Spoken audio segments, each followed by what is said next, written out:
Hello everyone. Welcome back to Unspoken Fears.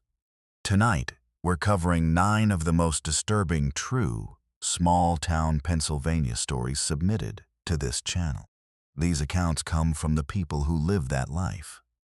Truck drivers, hunters, night shift clerks, babysitters, new homeowners, not campfire inventions dressed up for views. What struck us wasn't just the fear in these accounts. It was how too specific, too consistent, too unsettling to dismiss each one became. We cross-checked what we could.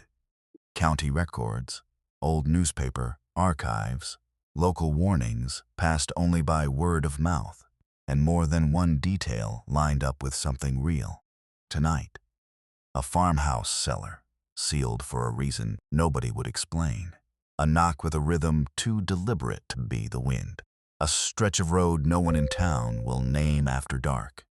If you're here for slow-burning authentic horror over cheap jump scares, you're in the right place. Subscribe and turn that bell on.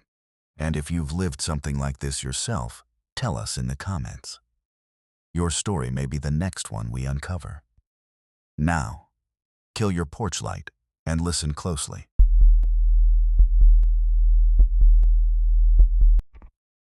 Somebody at my retirement dinner asked me a question I've been dodging for 20-some years. Nice enough kid, works dispatch now, a few beers in him. He said, "Hey Ray, why'd you always add 40 minutes to your run just to skip that stretch by Kettle Run?" Dispatch used to flag it every time. He was laughing when he said it. I wasn't.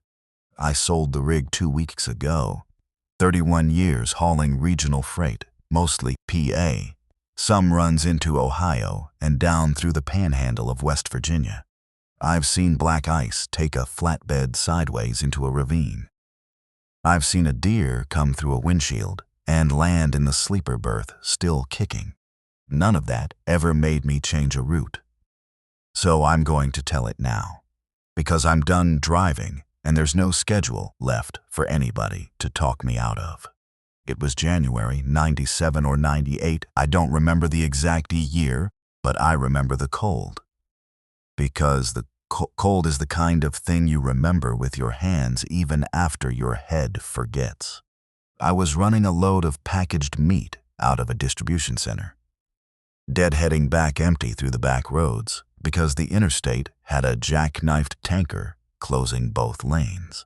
Route 4, then the cutoff that locals call Kettle Run Road, though it's not on any map with that name. Farmland on both sides, no lights. Snow coming down sideways in my high beams. There was a man standing on the shoulder. No car pulled off anywhere. No house behind him. No driveway. No barn light in the distance. I want to be clear about that, because I've gone over it 100 times since. There was nothing around him for at least 4 miles either direction. I know that road. I'd driven it 2-3 times a week for years. A man standing in that kind of cold, that kind of nowhere, you stop. You just do. Even now, after everything, I think I'd stop again. And that's the part that bothers me most. He got in without much fuss. Younger than me, maybe mid-30s. Canvas coat that wasn't near warm enough for the weather, no hat, no gloves, and not shivering the way a man who'd been standing out there any real length of time should have been shivering. Said his name was, well, he never gave me a name, actually. That's the first thing, and I didn't clock it as strange until much later. He said thank you, said he appreciated it. And that was that. We talked the way you do. Weather roads. I told him I was headed back to the yard outside Somerset. He nodded like he already knew that. Then he said something that made me look over at him longer than I should have on ice. He said, "They still got you skipping the scale house on Route 30 since they moved the inspector's hours?" Now, that's not information a stranger has. That's not even information most drivers have. The scale house schedule had changed maybe 6 weeks before, and it wasn't posted anywhere. It was just something dispatch told drivers over the radio one week, and everybody adjusted quiet like, so we wouldn't get flagged for it. I asked him how he knew that. He just said, "Word gets around," and looked out the window like the conversation was already over. I let it go. Man's cold. Half my job is talking to strangers for 6-8 hours at a stretch. You learn not to push. But then, maybe 10 minutes later, he said something about my transmission. Said something like, "She's still catching in third when it's this cold." And she was. She'd been doing it for 2 weeks. And I hadn't told a soul. Hadn't even told my mechanic yet. Was planning to bring it in that Friday. I felt that one in my stomach, different than the first thing. The scale house, fine. Maybe some driver at a truck stop mentioned it to a stranger. But nobody rides in my cab with me. Nobody knows what my transmission does at 11 p.m. on a Tuesday except me. I didn't say anything back. I just drove. The radio was on low, some AM station out of Altoona, and I remember the static getting worse the farther we went, which happens on that stretch. Nothing strange in that by itself, except he reached over, didn't ask, and turned it down further, like the sound of it bothered him more than made sense for a little static. He asked to be let out maybe 20 minutes later, at a spot even more nowhere than where I'd found him. Old rail crossing, tracks pulled up decades back, just a break in the tree line and a culvert underneath. I said, "There's nothing out here," and he said, "It's fine. I know the way." Like he was the one doing me a favor by not making me drive further. I pulled over. He opened the door, and before he stepped down, he turned and said, "Thanks, Ray." I never told him my name. It's not on my jacket. I didn't have my CB handle painted anywhere he could have seen it from the passenger seat. I checked later. More than once, made a point of sitting in that seat myself with a flashlight looking for anything with my name on it. There was nothing. He just knew it, said it easy. The way you'd say a name you'd used 100 times before, not like he was guessing or reading it off something. I watched him walk off in the mirror.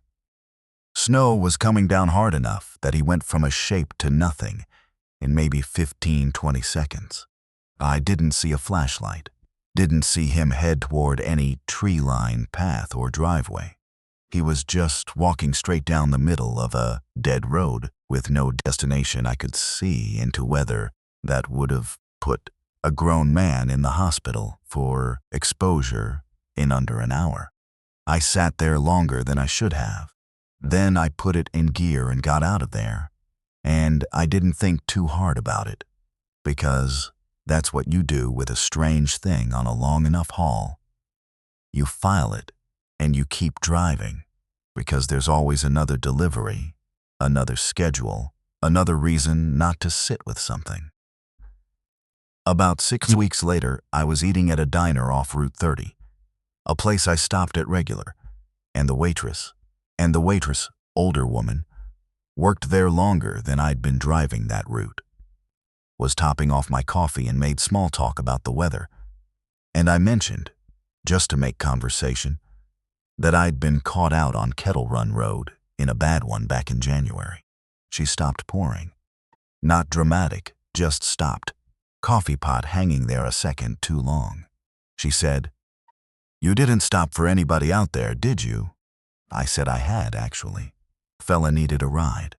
She set the pot down on my table, which she'd never done before. Always kept it in her hand for the next table. She said, "That Rhodes." And then the cook called something from the back, some order up, nothing urgent sounding to my ear, and she just turned and said, "Excuse me," and walked off like the conversation was already finished. I asked her about it again before I left, tried to bring it up soft, and she smiled, the kind of smile that's a door closing, and said, "Just an old road, hon. You be careful on it." and that was all I ever got out of her. I went back to that diner a dozen times over the next year, hoping to catch her slow, alone, in a talking mood.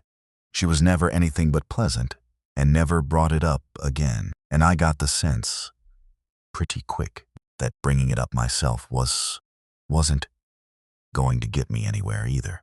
I couldn't let it sit, though. Not really. I asked around at the yard, careful, framing it like idle talk. One of the older drivers, a guy named Pruitt, who'd been running that same corridor since the 60s, got quiet when I described the spot. Not the man, just the spot, the rail crossing with the pulled-up tracks. He told me there'd been a fella who froze to death out there a long time back, hitchhiking home in a storm after his car broke down, and nobody had stopped for him that whole night. Everybody figured somebody else would, or figured he'd get picked up before it got bad, and by morning he hadn't. Pruitt said it happened sometime in the 50s. Didn't know a name. Said it wasn't the kind of thing that made the news outside the county paper. Just a bad luck story people repeated for a seasons, and then let go of. I went to the library in Somerset on a day off and dug through microfilm of the county paper, which is not a thing I would have had the patience for most of my life. But I did it. Found a short piece from February of 1958. Man named Raymond Talley, 34 years old, found dead of exposure off route, and it named the road, the same stretch. There was no photo good enough to make out much of a face, just a name and the coincidence of it. My name sat with me for a long while, longer than I want to admit, though I told myself plenty of men are named Raymond, and there wasn't a picture clear enough to mean anything. A few years after that, I mentioned the whole thing, half joking, to another driver at a truck stop outside Bedford, an older man near retirement himself. And he didn't laugh. He said, real plain, canvas coat, no gloves, once let out by the old crossing. I hadn't described any of that to him. I hadn't said a word about the coat. He said he'd picked up the same man himself, years before I ever had, back in the early 80s. Said the fella knew things about his route too, knew about a fuel stop that had closed down, knew his dispatcher's first name. Said the man thanked him by name when he got out. Except the name he used wasn't this driver's name at all. It was his older brother's name, a brother who'd driven that same route for the company years before him and had passed on.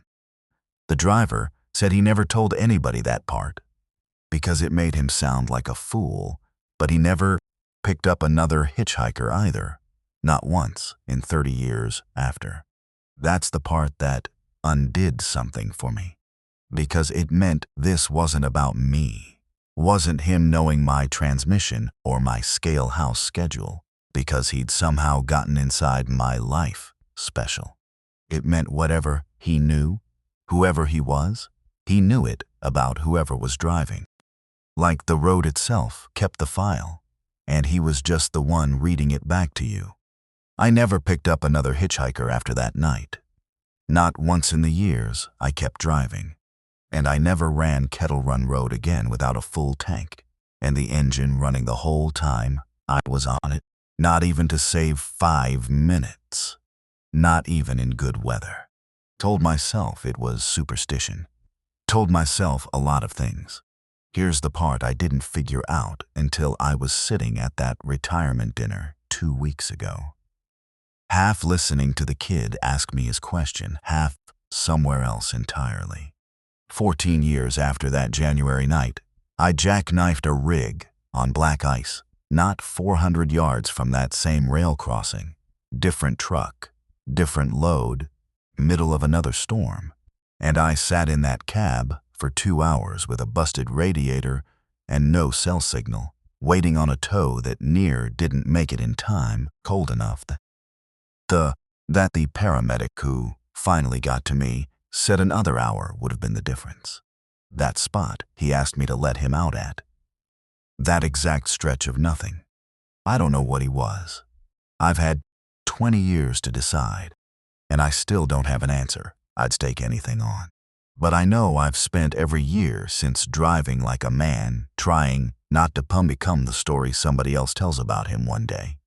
And now that I'm done driving, now that the rig's sold and there's nobody left to reroute for, I keep thinking about how easy it would have been that second time for nobody to stop.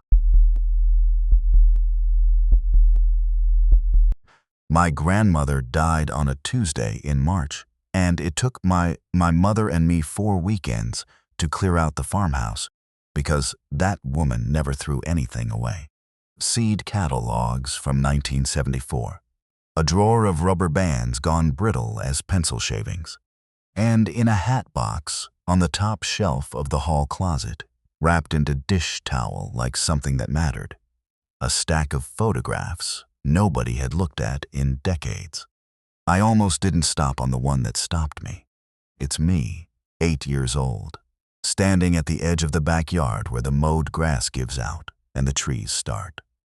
I'm squinting into the sun, and behind me, at the tree line, half swallowed by shadow, there's another child.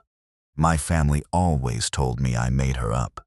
I want to tell this the way it actually sits in me, which is not in order. It's in weather and light and the particular sound our screen door made. So, bear with me. The summer I was 8. My parents dropped me at my grandparents' place outside Ashwood Hollow for what was supposed to be 2 weeks and turned into the whole summer because my mother was sick. Not dying sick, just tired sick, the kind of sick nobody explained to a kid in 1988. I didn't mind. There were fireflies and a creek, and my grandfather let me ride on the tractor fender. And there was a girl at the tree line. She showed up maybe a week in.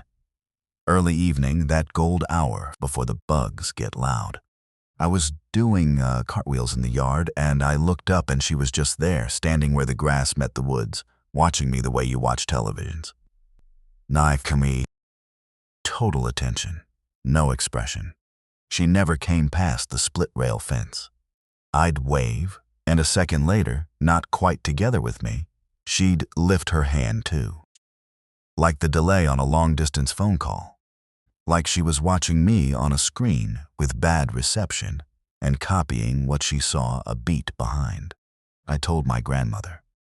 She smiled, the way adults smile when they've already decided what you're describing isn't real, and said, and probably a neighbor kid, too shy to come over. That was the first thing that didn't fit. Ashwood Hollow didn't have neighbor kids. The nearest farm was the Delacroix place, a mile down, and the Delacroix boy was 16 and drove a truck. The first thing I noticed on my own, the thing that should have told me something, was the grass. I used to go check, after she left each night, right where she'd been standing. I was 8. I wanted proof for myself as much as for anyone else, and the grass there was never flattened, never bent. No sneaker marks in the dirt at the fence line, not even after it rained, and my own boot prints sat sunk and obvious 6 feet away. A kid who stands in one place for 20 minutes leaves a mark. She never did. I didn't tell my grandmother that part. I don't know why. Maybe because some part of me already understood that this detail would end the game, that if I said it out loud, the adults would stop smiling and start being scared. And then I'd have to be scared too. My grandmother caught a glimpse of her once. I know because I was standing right there. We were on the porch shelling peas. And I looked up and the girl was at the fence, earlier than usual, still daylight. I said, "There she is, casual as anything, the way you'd point out a bird." My grandmother followed my finger and went very still. Not scared still. Careful still. Like a person trying not to startle something. She didn't say anything about it that night. But the next morning there was a new latch on my bedroom window, the old kind, with a little hook and eye, screwed in crooked, like it had been done in a hurry after dark. My grandmother told me it was for the raccoons. We didn't have raccoon problems. We never had, before or after. Then, I found the spoon. Mid-July, I was down by the fence looking for 4-leaf clovers, and my hand hit something in the dirt, half buried, cold, even in the heat. A small spoon, the kind meant for a baby, tarnished almost black, with 2 letters scratched into the handle so worn I had to trace them with my fingernail to be sure. An M and an E, or maybe an M and an F. I was 8, I wasn't careful about it, and later, much later, I'd wish I had been. I showed my grandfather. He turned it over twice in his big hands and then closed his fist around it and told me to go wash up for supper. And that was the end of the conversation. I never saw that spoon again. I've wondered since if he threw it back over the fence, into the trees, like returning something borrowed. By August, she'd stopped waiting at the fence.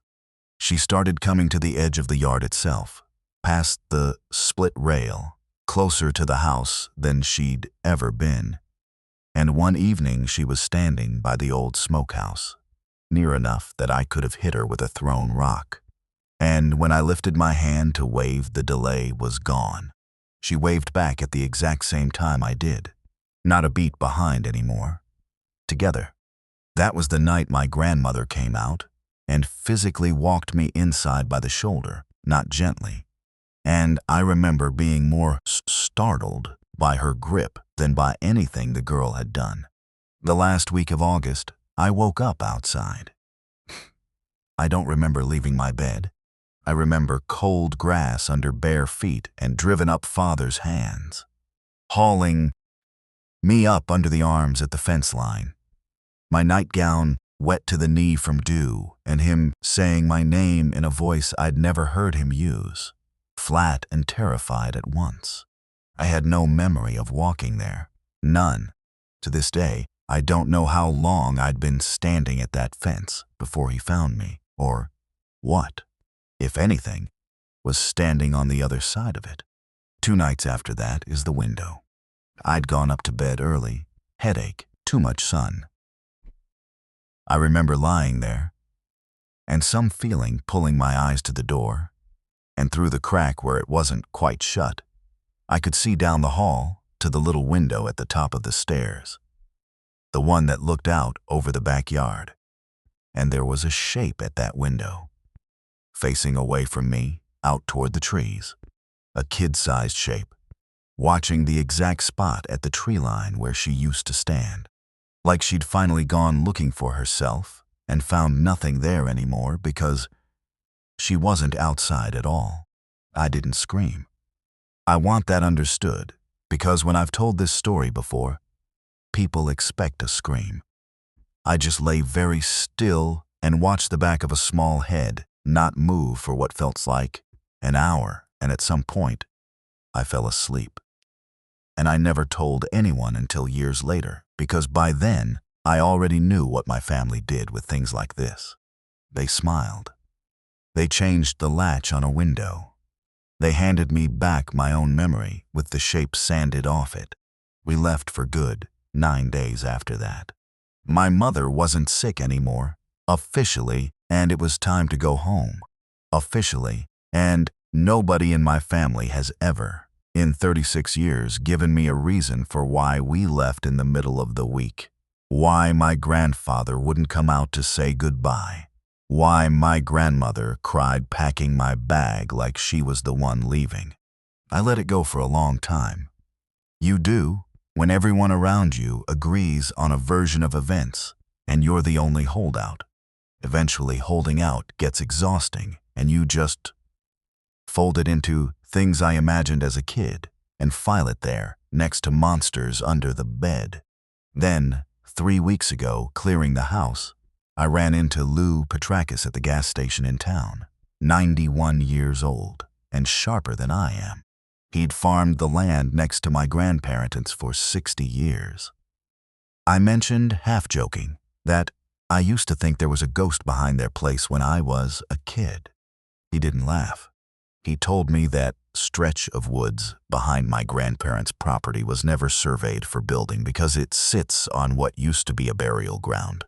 Unmarked, stones left standing, no stones left standing from a diphtheria outbreak that came through the hollow in the 1880s and took, by his grandmother's telling, 11 children off 3 farms in under a month.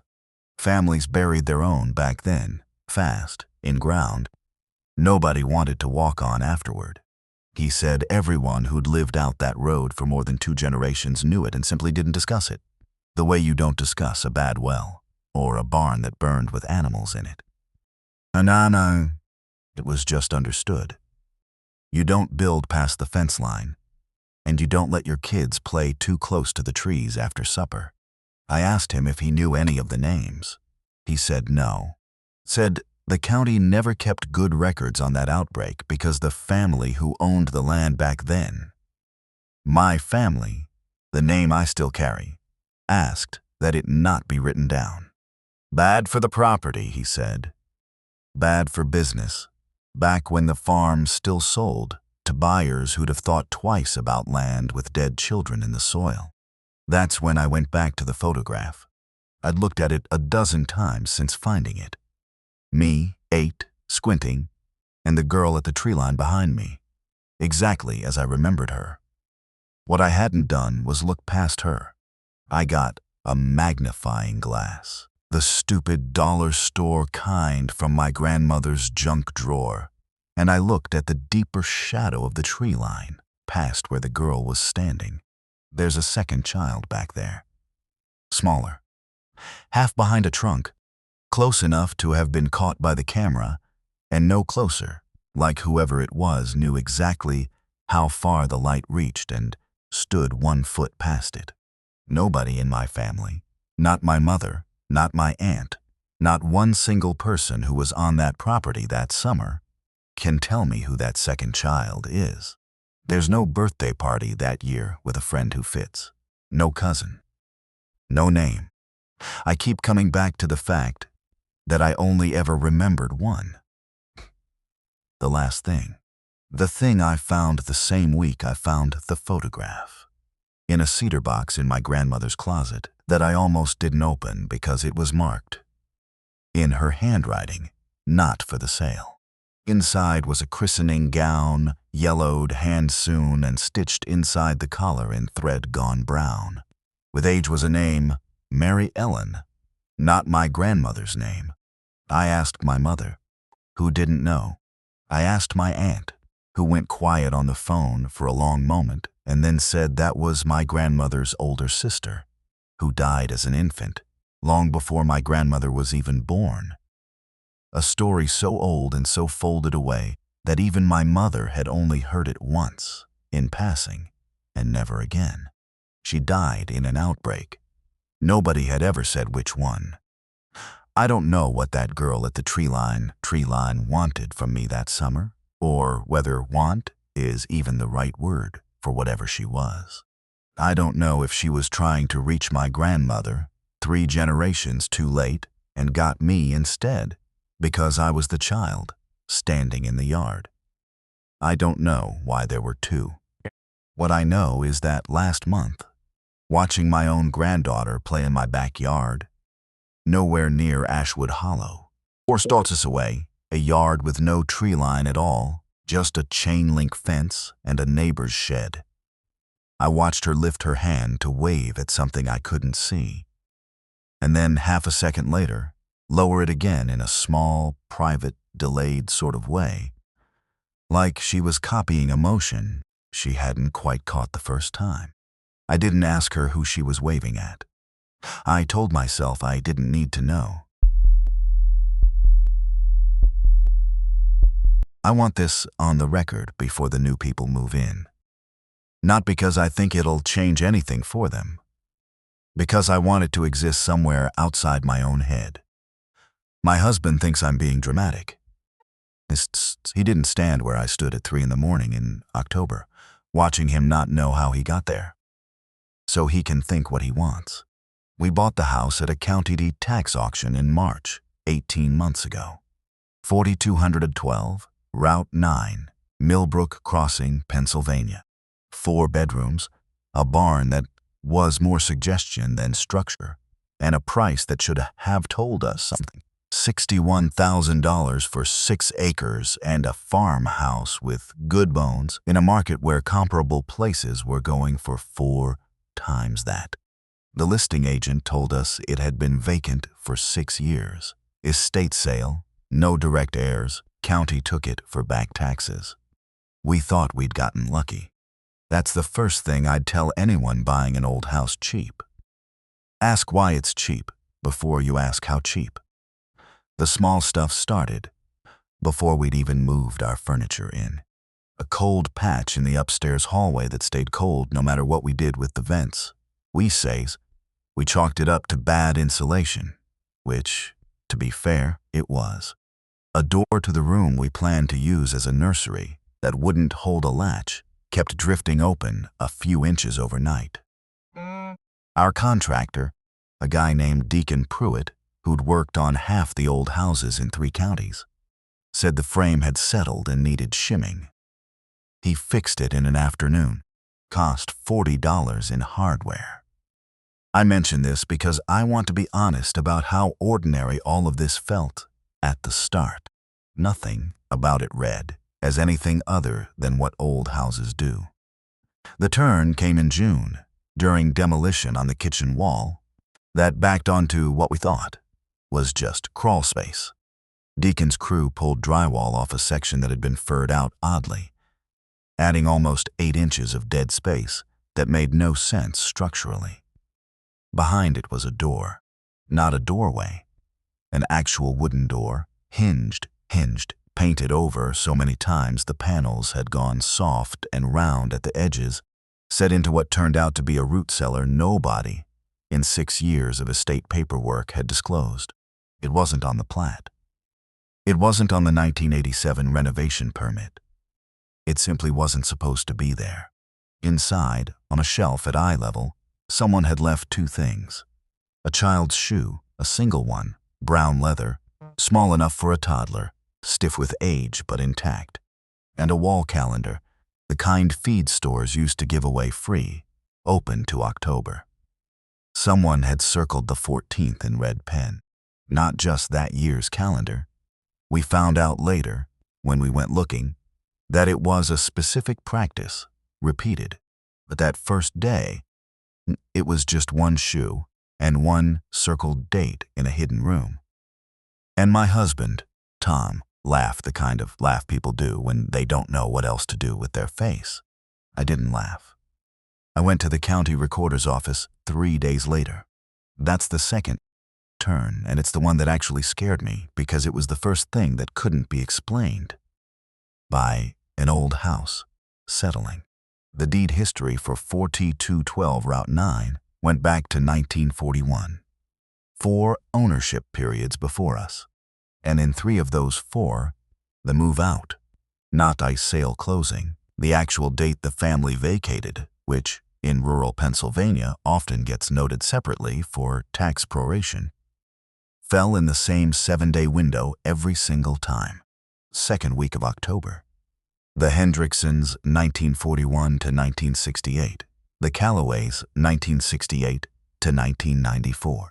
The Reyes family, 1994 to 2004, though they held the deed until 2020 and simply never lived there again after that October. 27 years, 26 years, 10 years apart in tenancy. And all 3 left in the same week, decades apart, with no way any of those families could have known what the others did. I told myself it was coincidence tied to something mundane. Harvest season, a lease cycle, a school calendar. I spent a weekend trying to prove that theory and couldn't.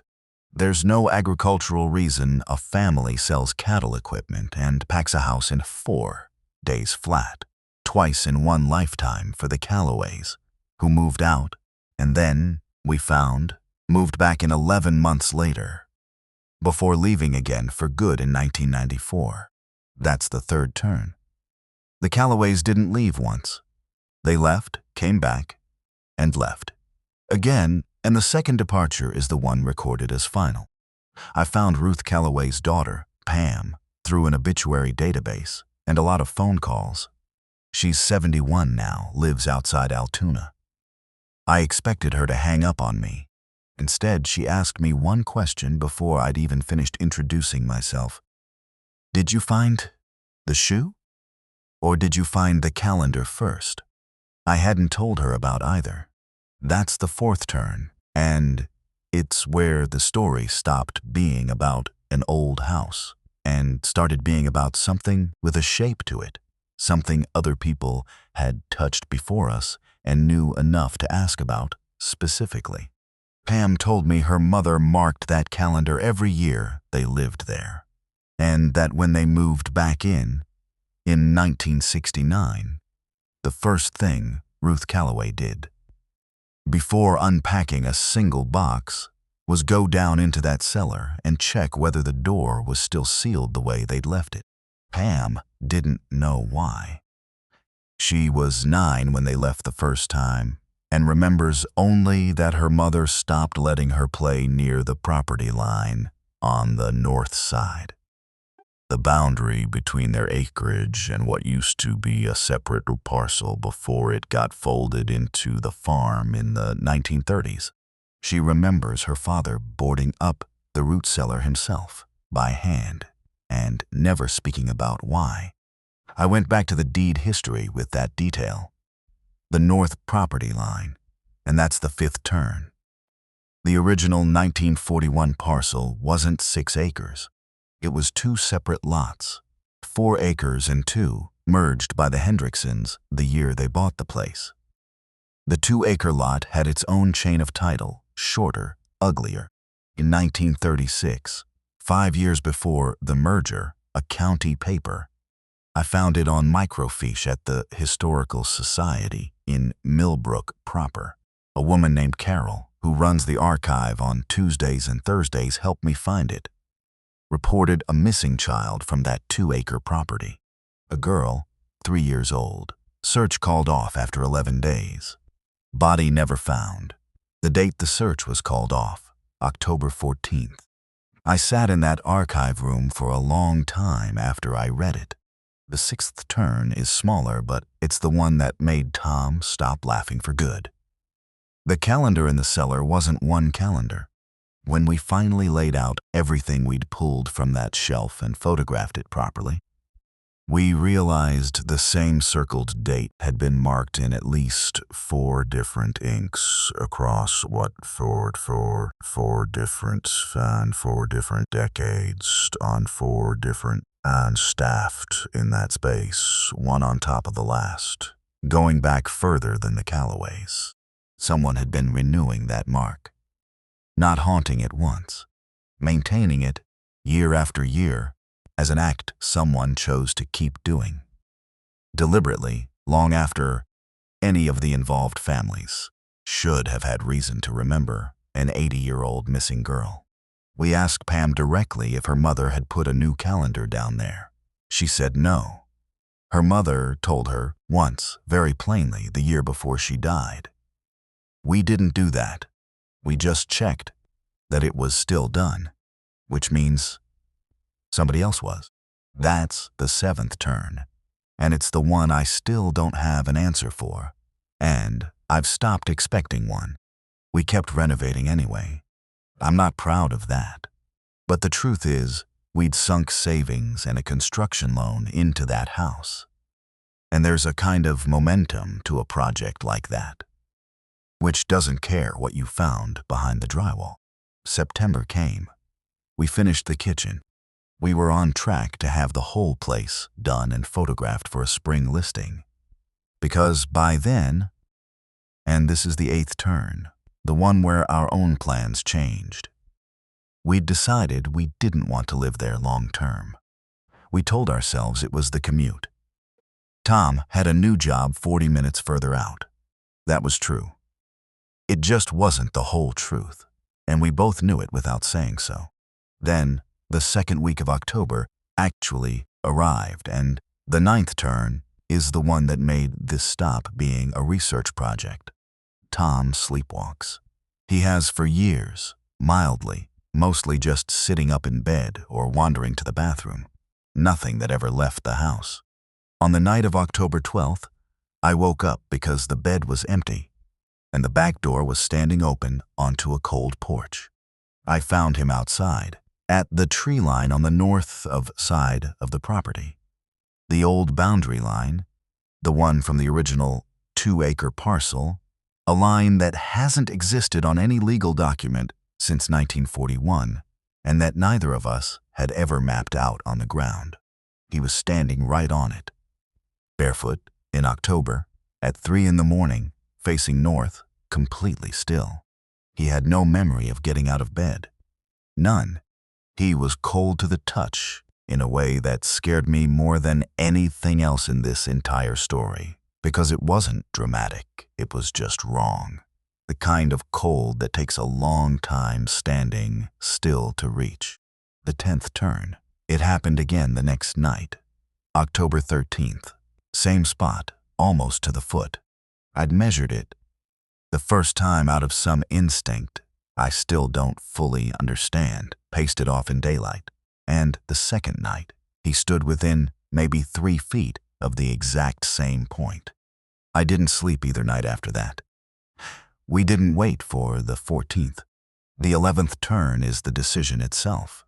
And I want to be honest that it wasn't dramatic in the moment. No bags thrown in a car at midnight. We drove to Tom's sister's place 40 minutes away on the evening of the 13th, told her it was a burst pipe. And I went back alone 2 days later, on the 15th, in daylight, with Deacon there for company, to check on the house. Nothing was disturbed. No sign anyone or anything had been inside. The calendar was still on the shelf in the cellar, still open to October, still circled on the 14th, in the same faded original ink from whenever the Hendricksons, or whoever came before them, had started it, except one thing. And this is the 12th turn, the one I still haven't told Tom, because I don't know what it would do to him to hear it. There was a second mark on that calendar that hadn't been there in June. Small, fresh. A single check mark next to the circled date, in ballpoint, the kind of pen we keep in the kitchen junk drawer upstairs. I didn't put it there. I've asked myself every day since whether Tom did, in his sleep, on one of those 2 nights, and whether that's a thing a person's hand does on its own when the rest of him has no memory of it at all. We listed the house in November. It sold in 6 weeks, over asking, to a young couple from Harrisburg who loved the barn and didn't ask a single question about the root cellar, because we didn't show it to them. I know that's a failure on our part. I've made my peace with it the only way I know how, which is telling this instead, on the record, the way Pam Calloway once told me, so that if anyone from that house ever goes looking the way I did, there's something here to find. We took the shoe with us. I don't know why. It felt worse to leave it than to keep it, and it felt worse than both to throw it away. It's in a box in our new place, in a town 40 minutes north, and every October I find myself checking the date more than I check it any other month of the year. The new owners close in 3 weeks. Second week of October, as it happens. I didn't choose that. Their lender did. I haven't told them that. Mark finally told me I could talk about this a few months back. We hadn't discussed it in years. Not really, not beyond a line dropped at somebody's kid's graduation party. Both of us a little drunk, both of us changing the subject fast. He called me on a Tuesday night and just said, "Go ahead and tell it if you want. I'm done carrying half of it alone. That's the only reason this is getting written down now. Neither of us has hunted that section of Sable Ridge since it happened, and I don't think either of us ever will again. This was deer season, mid-2000s. Rifle season, first week, the good week, when everybody who's serious is already up on the mountain before the sky even thinks about turning gray. Mark and I had a ladder stand set into a stretch of hardwoods about 1.5 miles up from the fire road, high enough on the ridge that you stopped hearing trucks and started hearing your own blood in your ears. We'd hunted that spot for 3 seasons running. Good sign, rubs, scrapes, a scattered bedding area, maybe 200 yards off the bench below us. We knew that patch of woods the way you know a hallway in your own house in the dark.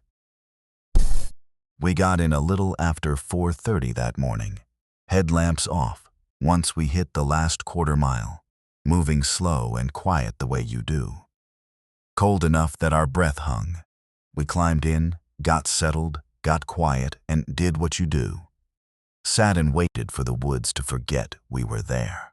That was the first thing that felt wrong. The woods never forgot we were there. Not that morning. Normally, after 20-30 minutes, you get the squirrels moving again, a bird starts up. The place resets around you like you're just another root or rock. That morning, it stayed pulled tight the whole time. Nothing relaxed. I didn't have words for it then.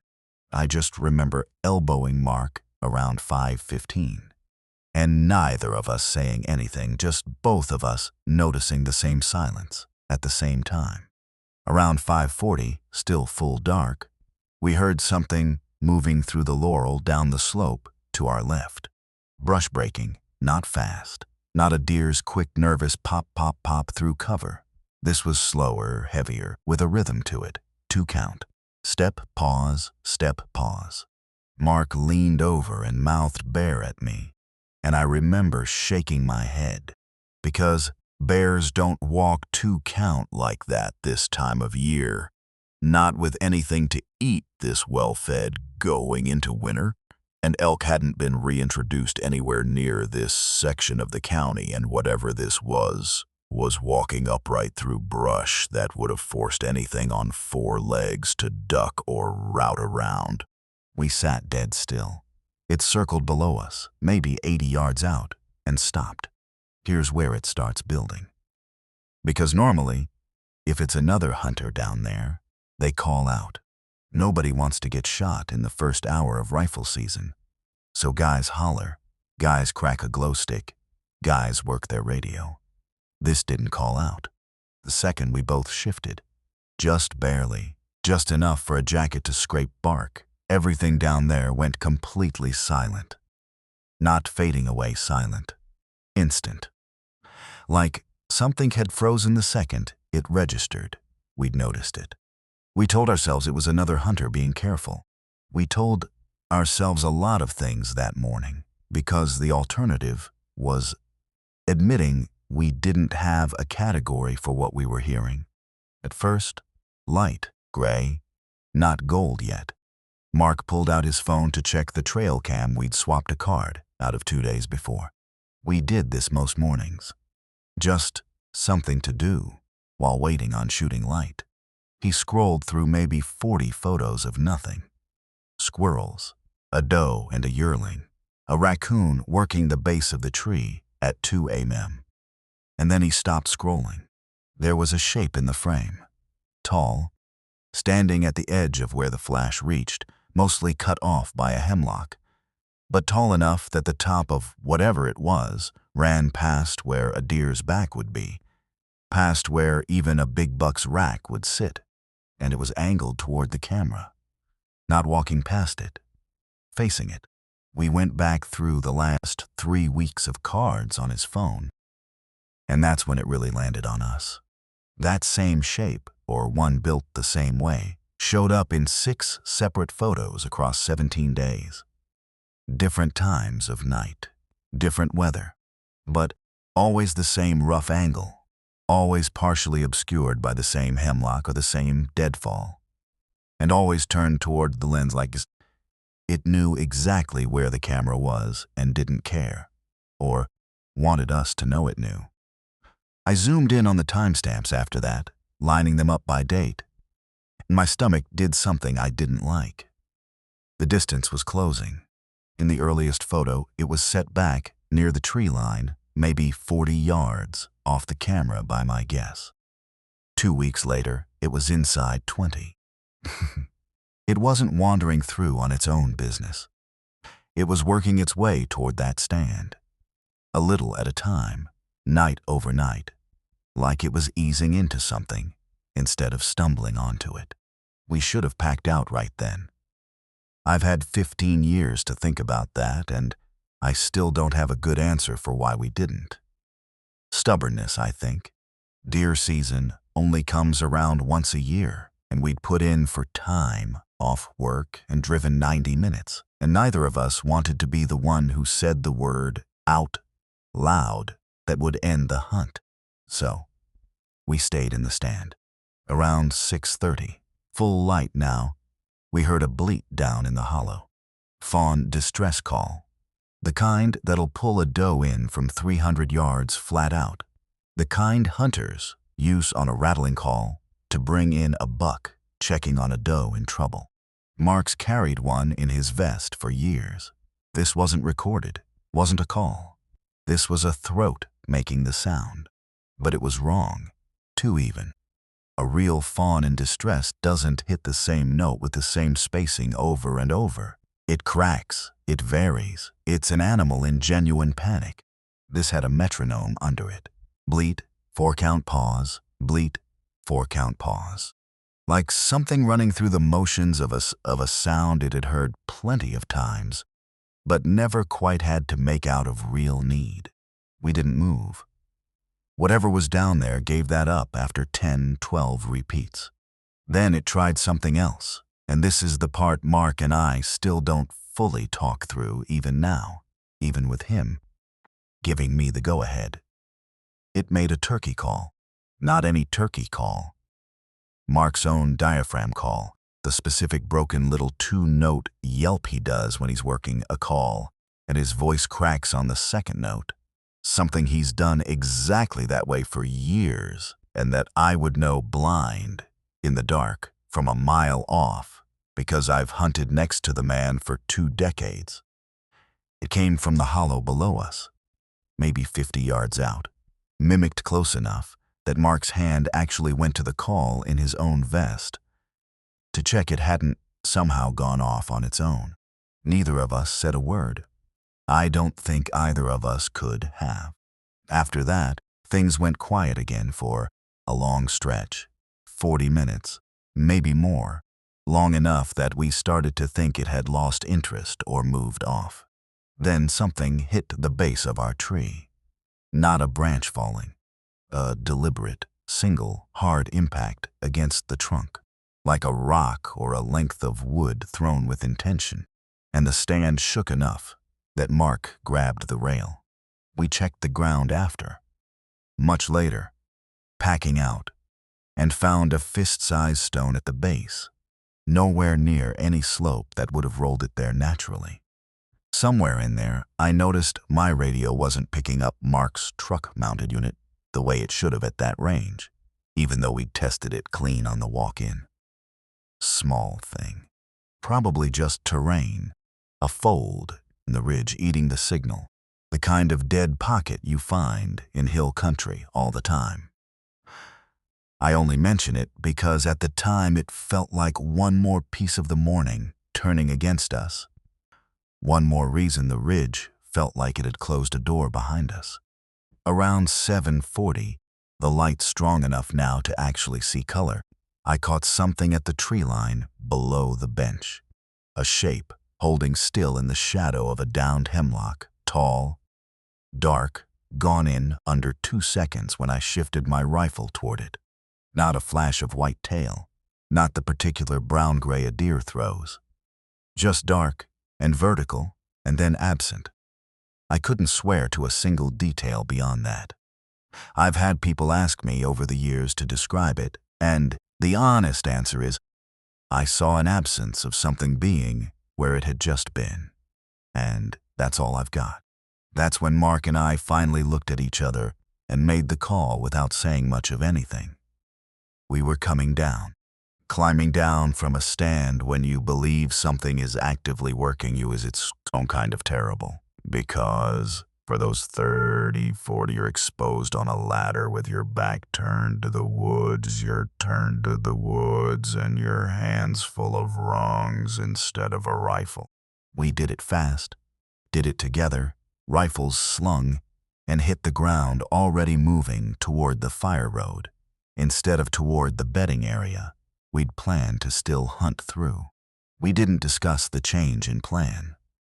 We just both went the same direction at the same pace. On the way out, we swung by the trail cam to pull the card, mostly out of habit. The camera had been knocked from its mount and left hanging by the security strap. Lens angled down into the leaf litter instead of out at the trail. Cameras don't do that on their own out there. We'd mounted it tight to a 6-inch oak, checked the strap ourselves 2 days prior.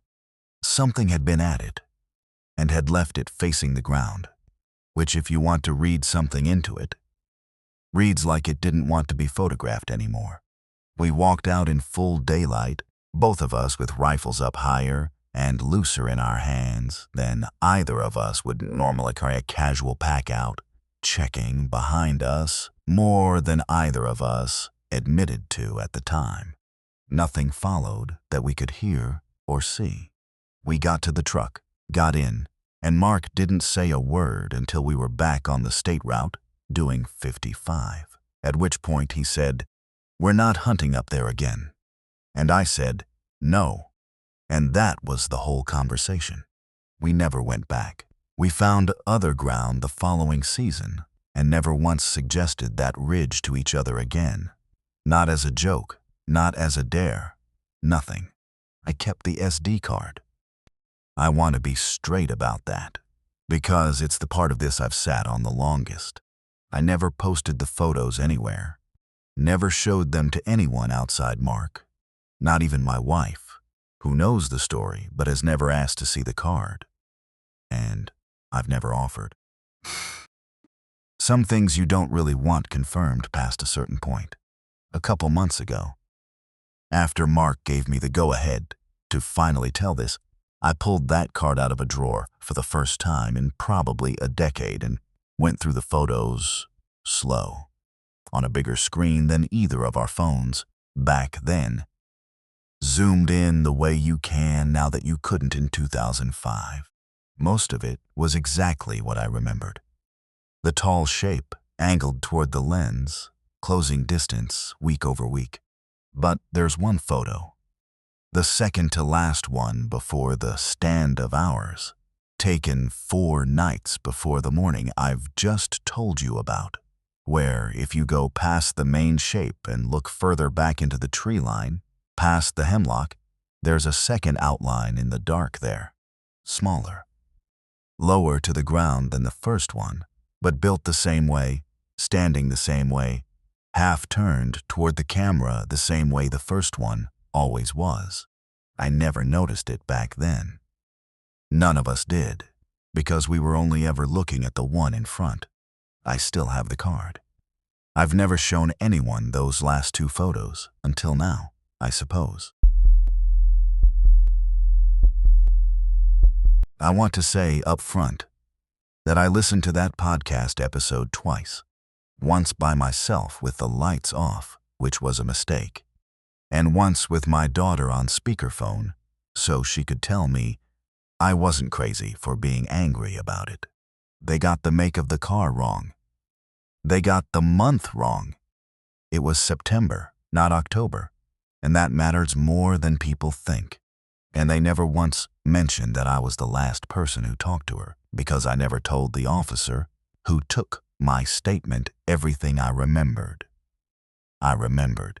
22 years I've worked the night register at the Founders Gap Marathon on Route 9, and I have never said this whole thing out loud from start to finish. I'm going to try now. Her name was Dana Marsh. She waitressed across the street at the Blue Comet Diner, the 6 to close shift, and she'd come into the station most nights around 11:30 smelling like fryer oil, buying a pack of Parliament lights and a Yoo-hoo, which is a combination I have never seen another human being purchase before or since. She was 17. She was going to graduate in the spring and move to Scranton to live with her cousin and go to cosmetology school. And she told me this like it was already a fact of history, like it had already happened, the way teenagers do when they've decided something is true just by wanting it hard enough. For about a week before she disappeared, she'd started coming in a little different. Quieter. She'd stand by the coffee station longer than she needed to, watching the parking lot through the glass, instead of talking to me. I asked her about it on the Tuesday. I remember it was a Tuesday because Tuesdays were my restock nights, and I had a hand truck of Marlboro cartons blocking the aisle, and she said there'd been a car. Same car, 3 nights running, going slow past the diner right around the time she got off, then showing up again a few minutes later on the road she walked home. She said whoever was driving had rolled the window down once and asked her what time she usually left work. Asked if she walked alone. She laughed when she told me that nervous laugh kids do. Like if she made it a joke, it would stop being real. I offered to walk her to her car. She didn't drive. She walked, always. It was 8 minutes door to door, and she'd done it 100 times. But I meant I'd walk her home, or at least to the end of the lot where I could still see her under the lights. She said no, she was being dumb. It was probably just some old guy being weird, and she'd see me tomorrow. She did not see me tomorrow. That's the part everyone already knows, if they know anything about this case. What the podcast didn't get, what nobody got, because I never said it, is that on that last Tuesday, when I watched her cross the lot toward the road, a car was parked at the far edge of the pumps that I hadn't sold gas to. Sedan, dark color, engine off, and it pulled out about 90 seconds after she left. No headlights until it hit the road. I saw half a plate, PA plate, and I want to tell you, I remember 3 of the 6 characters, but I don't. I remember there was a 7 in it. That's what I told the police, more or less. Except I didn't tell them about the 7, because at the time, I'd convinced myself the car in the lot wasn't connected to any of it. I told myself the car she described was probably a different one, a lighter color, and this dark sedan was just some trucker resting before his shift. I want you to understand that. I believed that. I needed to believe that. It let me sleep. The search went on for about 6 weeks with real intensity. Dogs, volunteers walking the tree line behind the diner, her photo on the news out of Erie. Then, like it does, the intensity thinned out. 6 weeks became 6 months. Somewhere in there, the case did what cold cases do. It picked up a suspect the way water picks up sediment. Not because the evidence was strong, but because a name was available. There was a cook at the diner, Terry Bowler, who'd done 18 months upstate for a burglary in his 20s. And for about 4 months, half the county was certain it was him. He'd been the last one to see her clock out. He had, in the vocabulary of the time, a look. I want to be honest and say I half believed it too, because it was easier than the alternative, which was that whoever had been circling her for a week was still out there circling somebody else. Terry had an alibi that held. He was at his sister's in Meadville that whole night, 5 witnesses, receipts. And the sheriff's department quietly stopped mentioning him. Though his life in this town was already over by then. He moved to Ohio in '96. I don't blame Dana's mother for believing it was him for as long as she did. Grief wants a face. It doesn't want a blank windshield and half a license plate. Here's the first thing I never told anyone. Not the deputies, not the state investigator who came through in '98 who reopened it when they briefly reopened it. Not my own husband until years later. About 2 weeks before all this, Dana mentioned a name to me. She said a man named Warren had been helping her study for her GED math section. She was behind a credit and doing night classes twice a week at the community center on 5th. Older guy, she said. Real patient. Used to be a shop teacher somewhere before he retired. She said it warm, the way you'd talk about a favorite uncle. I didn't think anything of it. Lots of retired men volunteered at that center. I didn't even know his last name. It felt like nothing. It felt like the opposite of the thing we were all afraid of.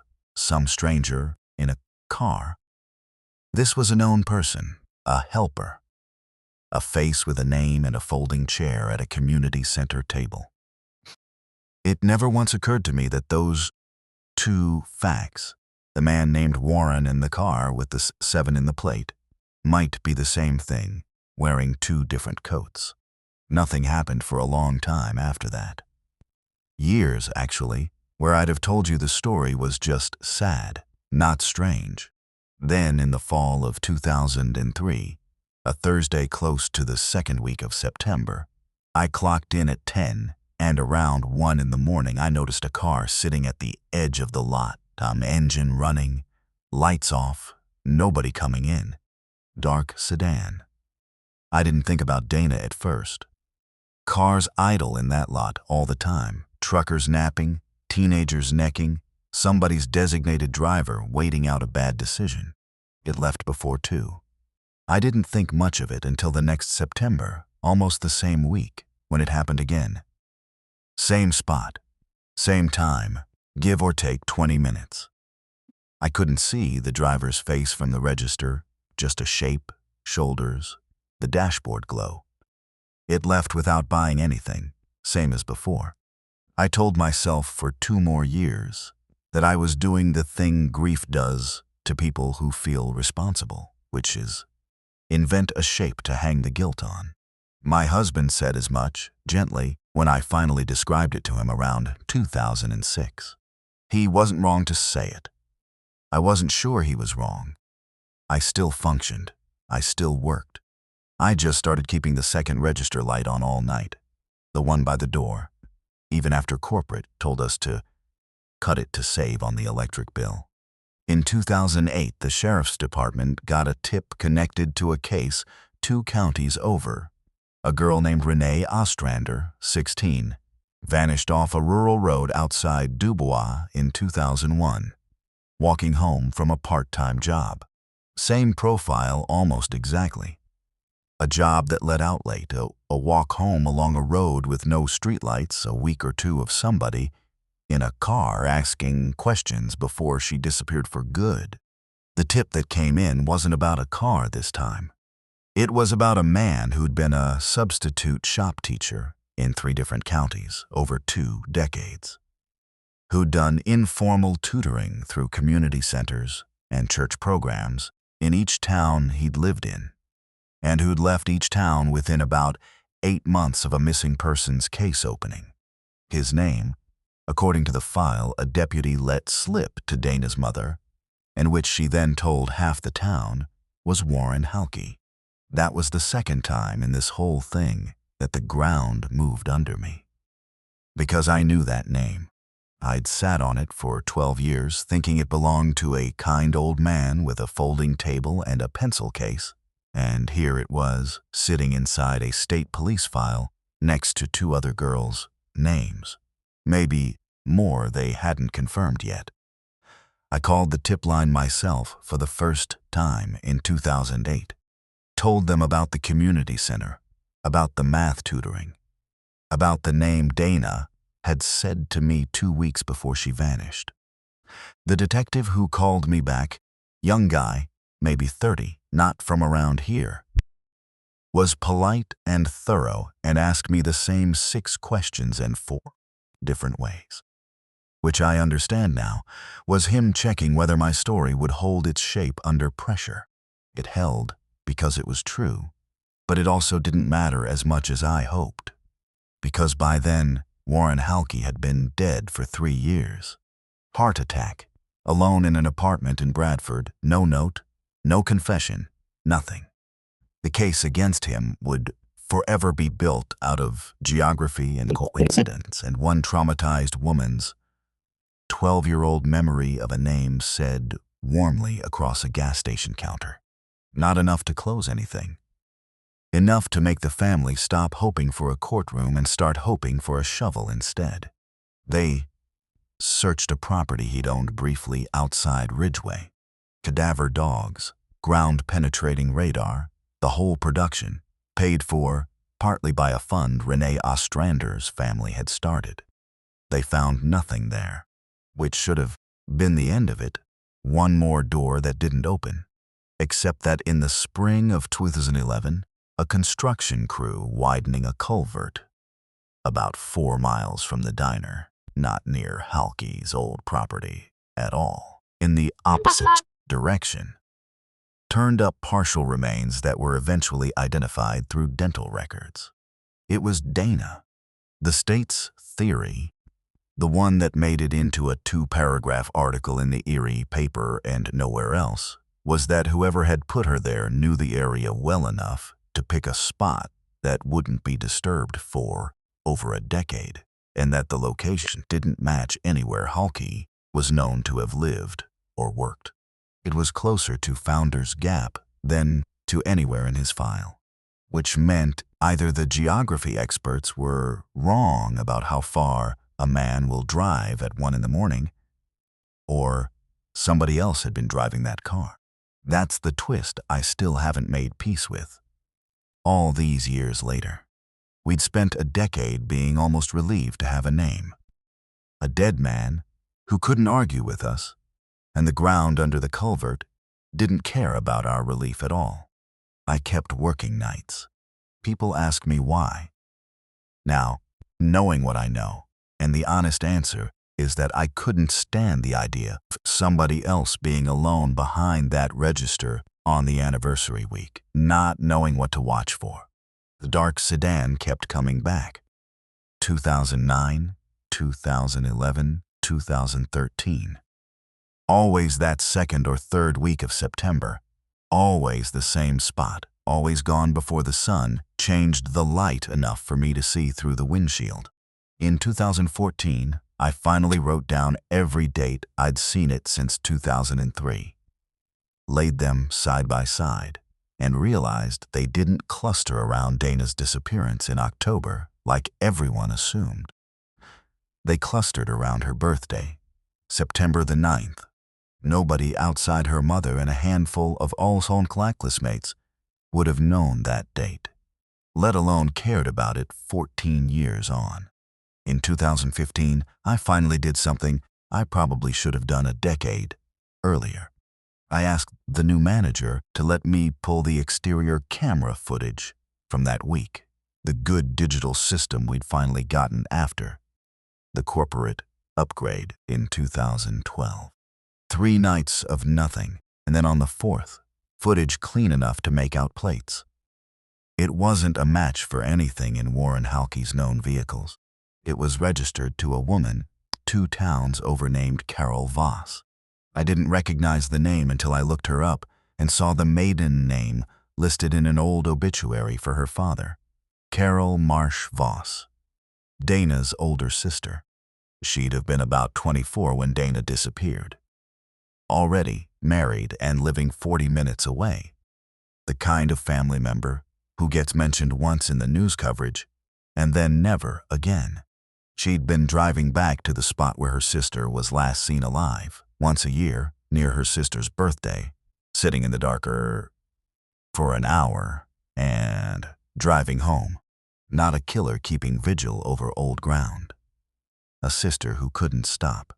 I felt something between relief and a kind of shame I still can't fully name, because for 12 years, I had let that idling car become a monster in my head, had stopped working nights alone, had taught myself to flinch at a particular shape of headlight. And the whole time, it had been grief wearing the same outfit fear does. I never told Carol I knew. I didn't think it was mine to take from her. Here's what I never told the police, and what I'm only telling now because that podcast made it sound tidy, made it sound like the case ended with a dead man's name and a family's answer. It didn't end. Nobody was ever charged. The remains confirmed a location Warren Halke had no documented tie to, and no one has ever explained that satisfactorily. Not the state police, not the 2 journalists who tried after him, not the podcast that spent 40 minutes acting like it was closed. Somebody drove a dark sedan slowly past a diner for a week in September of 1994, asked a 17-year-old girl what time she got off work, and put her somewhere it would take 17 years to find her, in a place that doesn't match the one name everyone's agreed to blame. That person may have been Warren Halke using a car that was never traced to him, or he may have had nothing to do with it at all, and the man who did simply never surfaced, never made the geography obvious enough to catch, never got sloppy the way we tell ourselves killers eventually do. I still work Tuesdays and Thursdays. I still keep that second light on by the door. Corporate Ritz electric bill be damned. And if a girl comes in near closing looking over her shoulder at a car she doesn't recognize, I don't offer to walk her partway anymore. I walk her the whole way, now, every time, and I wait until I see a porch light come on before I turn back. I've done it maybe 30 times over the years, for 30 different girls who probably don't remember me at all. It doesn't undo anything. I know that. But it's the one thing I get to do differently than I did the last night I saw Dana Marsh cross that lot. Laughing at herself for being scared, telling me she'd see me tomorrow. I'm only telling this now because the cabin's gone. Burned down in April, according to a woman I used to work with. Bad wiring, they think, though nobody's rushed to confirm it. For 3 years I sat on this because I'd promised the owner, Renee, that I wouldn't talk about her place, and because some tiny scared part of me thought if I said it out loud, it would somehow find its way back to me. That's stupid. I know that's stupid. But you carry things like that longer than makes sense. Renee and I worked the same floor at a claims office outside Erie. She had this cabin her uncle left her, up past Widow's Notch, Pennsylvania.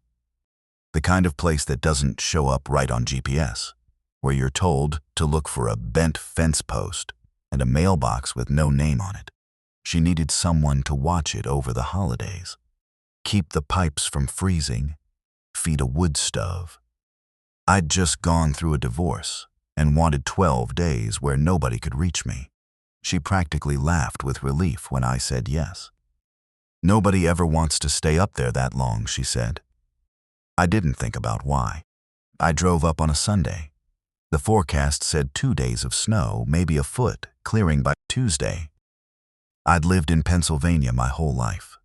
I know what a foot of snow looks like. I packed for that. I did not pack for what actually happened, which is the first thing I want you to sit with, because everything after went sideways from that one wrong assumption. The storm didn't clear on Tuesday. It didn't clear on Wednesday either. By Wednesday afternoon, the snow was up past the porch rail and still coming. And the wind had that low, continuous drone that doesn't sound like weather anymore. It sounds like a held note. My phone had 1 bar Sunday night. By Monday, it had none, and it stayed none. I told myself it was fine. I had wood, I had food, I had a landline that turned out to be dead the moment I actually needed it. Renee had mentioned it was sometimes iffy, and I'd nodded along without asking what iffy meant. Iffy meant dead. That was the second thing that should have told me this trip wasn't what I signed up for. The first 2 nights were boring in the way isolation is supposed to be boring. I read. I fed the stove. I watched the snow pile against the window in the dark, like something rising rather than falling. I told myself a story about how I'd tell people I did this. I sat in a cabin alone for a week, no signal, and I was fine. I was already narrating it before it was over. That's a thing people do when they're a little scared and don't want to admit it. On the second night, I heard something outside. Not wind. Wind doesn't have rhythm. This had rhythm. A slow, even crunch, crunch, crunch, moving around the outside of the cabin at what felt like walking pace. But wrong somehow, too spaced out. Like each footfall was being placed on purpose rather than just landing where a stride happens to land. I lay there and told myself it was a deer or one of the elk that sometimes wander down from higher ground in bad winters. I did not get up and look. I want to be honest that I made a choice there, in the dark, to not know. I've thought about that choice a lot since. It happened again the next night. Same rough time, maybe 10:30. Same slow loop. I remember doing the thing where you count the wall, sounds against your own heartbeat, to prove you're not imagining a pattern, and finding a pattern anyway. The third morning is when it stopped being deniable. I went out to get more wood and the snow around the cabin. Fresh snow, maybe 6 inches since I'd last swept the porch. Had tracks in it. Not deer tracks.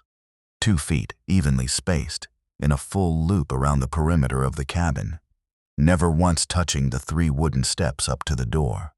I crouched and put mine own boot next to one of the prints to compare, the way you do when you're trying to talk yourself out of something. And the stride length between prints was close to 5 feet. My own stride, walking normally, is about 2.5. Something had either been running in a very controlled way, or something with legs a lot longer than mine had been walking at a normal, unhurried pace. I went back inside and I did not go back out for the rest of that day, except to grab wood from the stack right by the door. Fast, both hands, not looking at the tree line. That afternoon I found Renee's uncle's old logbook tucked in a drawer under the wood stove, the kind of notebook people use to track a stove's burn rate and outdoor temps through a winter. Most of it was boring, dates, degrees, cords of wood used. But scattered through the years, maybe 5 or 6 entries total, spaced out like whoever wrote them didn't want to write them too often. There was the same short note. Walked again last night. Did not answer. No explanation before or after. Just that, in different years, in the same cramped handwriting. I sat with that book in my lap for a long time before I put it back exactly where I found it. Like putting it back could undo having read it. I want to be clear that up to this point, I still had an out. I could tell myself animal. I could tell myself hunter. I could tell myself cabin fever and a lonely old man's imagination. What happened? The 4th night took that out. Away from me completely. On the 4th night, at almost exactly the same time as the walking had started before, something knocked on the door. 3 knocks. A pause. Long enough that I'd started to relax my shoulders. Then 3 more.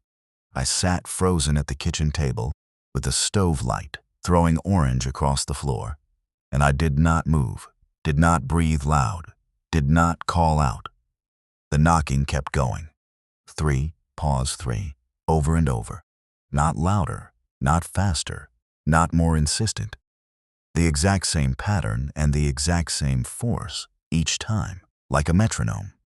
Like whatever was doing it had all the patience in the world and 0 interest in whether I answered.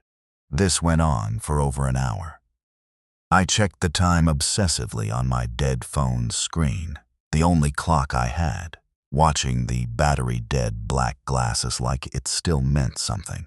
An hour of 3 knocks, pause, 3 knocks, coming from a door I was 6 feet from. And not once did it try the handle. Not once did it speak, or scratch, or throw its weight against the wood. Just the knocking, patient and exact, like it was following a rule I didn't know the shape of. I want to tell you what changed everything for me that night. The thing that still sits wrong in my chest more than the knocking itself. Somewhere in that hour, without meaning to, I found myself standing up from the table, not deciding to. My body just did it, drawn toward the door the way you lean toward a ringing phone. I had my hand actually reaching for the deadbolt before some other, older part of my brain screamed loud enough to stop me, and I sat back down so hard, I knocked the chair over. I don't know what would have happened if I'd opened that door. I only know that some instinct in me, something underneath the fear, had started to want to. The knocking stopped a little after midnight. Not a taper, not a fade. It just wasn't there anymore, mid-rhythm, the way a sound stops when someone lets go of a doorbell. I didn't sleep. I sat with the fireplace poker across my lap until first light. And when the gray finally came up over the tree line, I made myself look out the window, and the snow around the door, fresh snow, no older prints anywhere near it, was completely undisturbed. No footprints leading to the porch. No footprints leading away.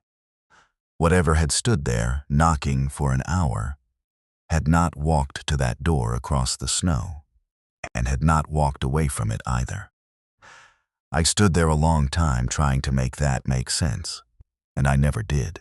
Power and signal both came back that morning, the 5th day, sudden as a switch being thrown. My phone lit up with 40-some texts and 3 missed calls from Renee, all from the last 2 days, all versions of storm supposed to be way worse than they said. "Are you okay? Call me." I called her back with my hands shaking too hard to really hold the phone steady, and I told her I was leaving, and she didn't ask why, which I noticed even then and filed away. I left without packing. I want to say that plainly because it still embarrasses me a little. A grown woman leaving behind 2 suitcases of clothes and a laptop charger because she could not make herself stay in that cabin 1 more hour to put things in bags. I grabbed my keys, my phone, my coat, and I drove out through snow, up past my wheel wells, fishtailing half the way down that unplowed drive, and I did not look in the rear-view mirror until I hit the county road. Renee met me at a diner 2 days later to get her spare key back, and that's when the ground really moved under me. I told her, carefully, trying to sound sane, about the walking, the tracks, the knocking. I watched her face while I talked, and she didn't look surprised. She looked tired, the way you look when a thing you'd hoped wouldn't happen has happened again. "It did that to the couple before you too," she finally said, "and the guy before them. Always the same. 3 knocks, pause, 3 knocks. Never longer than about an hour. Never touches the handle." I asked her what it was. She said her uncle never told her, and that when she'd asked around Widow's Notch, the 2 or 3 old-timers who'd even talked to her about it all said some version of the same thing. They didn't know either. Not really. Not in a way they could put into words. But every single one of them, without exception, said the same sentence, like it was a rule passed down rather than an opinion. "You don't open the door." Here's the part I didn't learn until this year. The part that finally pushed me to tell this at all. The woman who told me about the fire. A friend of Renee's I'd stayed in touch with online. Mentioned almost as an aside that the fire marshal's report couldn't fully explain the burn pattern. Whole thing went up fast, faster than the wiring theory accounted for, she said, and worse, They'd found the front door, not burned to nothing like the rest of the frame. Dead-bolted shut from the inside, the metal warped around the lock in a way one of the investigators apparently called the strangest damn thing I've seen in this job. And nobody living in that cabin at the time. It had been empty for 11 days. I don't have an ending for you that ties it up clean. I don't know what walked that loop in the snow, or what wanted in on the fourth night, or why a house nobody was living in caught fire with its own door, locked tight from a side no one was standing on. I only know that whatever it was, it kept coming back to that same door, year after year, renter after renter, patient as anything I've ever heard of. And that the one thing every person who ever stayed in that cabin has in common, the one thing that got us all out the other side of those nights, is that not one of us turned that deadbolt. I think about that a lot. Not what it was, whether it's still out there somewhere, walking a loop around ground where the cabin used to stand, waiting for a door that isn't there anymore. I haven't said the name of that town out loud in 11 years. I'm typing it now because my cousin Mara had a baby 3 weeks ago, a girl, and I can't call her and say what I need to say without her thinking I've lost my mind, or worse. Without someone in that town finding out I said it. So, I'm putting it here instead, where it looks like a story. Maybe that's the only way anything true has ever gotten out of Thorn Hollow. Dressed up as something people can tell themselves isn't real. Here's the thing everyone who grew up there will tell you, if you ask them casually, at a reunion over a beer. Every summer, every kid of a certain age spent 1 week at the Hollowell farm outside town. They called it Heritage Camp. It wasn't optional in any way that was ever written down, but it also wasn't optional in the way breathing isn't optional. You just went. Your parents packed a bag, and a van came, and you were gone for 7 days. And then you came back, and everyone acted like nothing had happened because, as far as anyone could ever tell you, nothing had.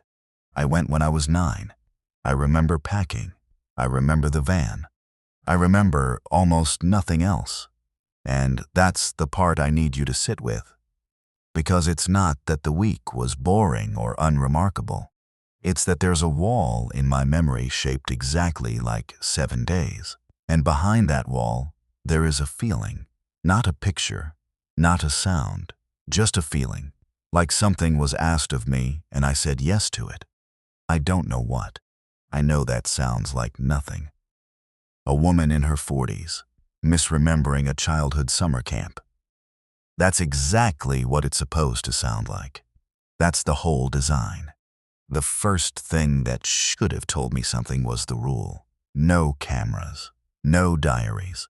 The camp organizers, the Hollowells, mostly, and a rotating handful of church women who helped run it, were very warm and very firm about this, framed as tradition, as respect for the old ways, whatever that meant. Kids weren't punished for asking why. They were just gently, immediately redirected, the way you'd redirect a toddler away from a hot stove. And somehow that redirection worked on all of us every single time, for decades. I didn't think about how strange that was until I was 15 and helping load coolers into the van for my neighbor's kid. And I watched her mother physically take a disposable camera out of the girl's backpack before the van pulled away. And I watched the girl not even protest. She'd already learned not to. That was the second thing. Watching them come back, you'd think if a week away did something to a kid, you could point to it. A limp, a flinch, a nightmare. It wasn't like that. It was quieter, and it took years to see. And once I saw it, I couldn't stop seeing it.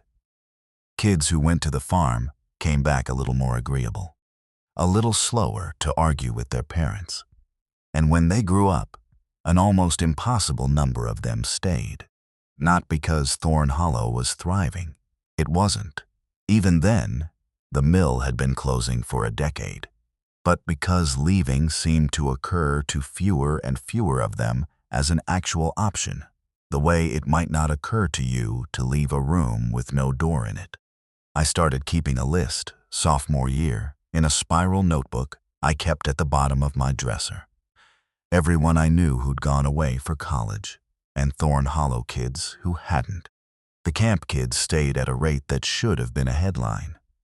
It wasn't. Nobody was counting but me.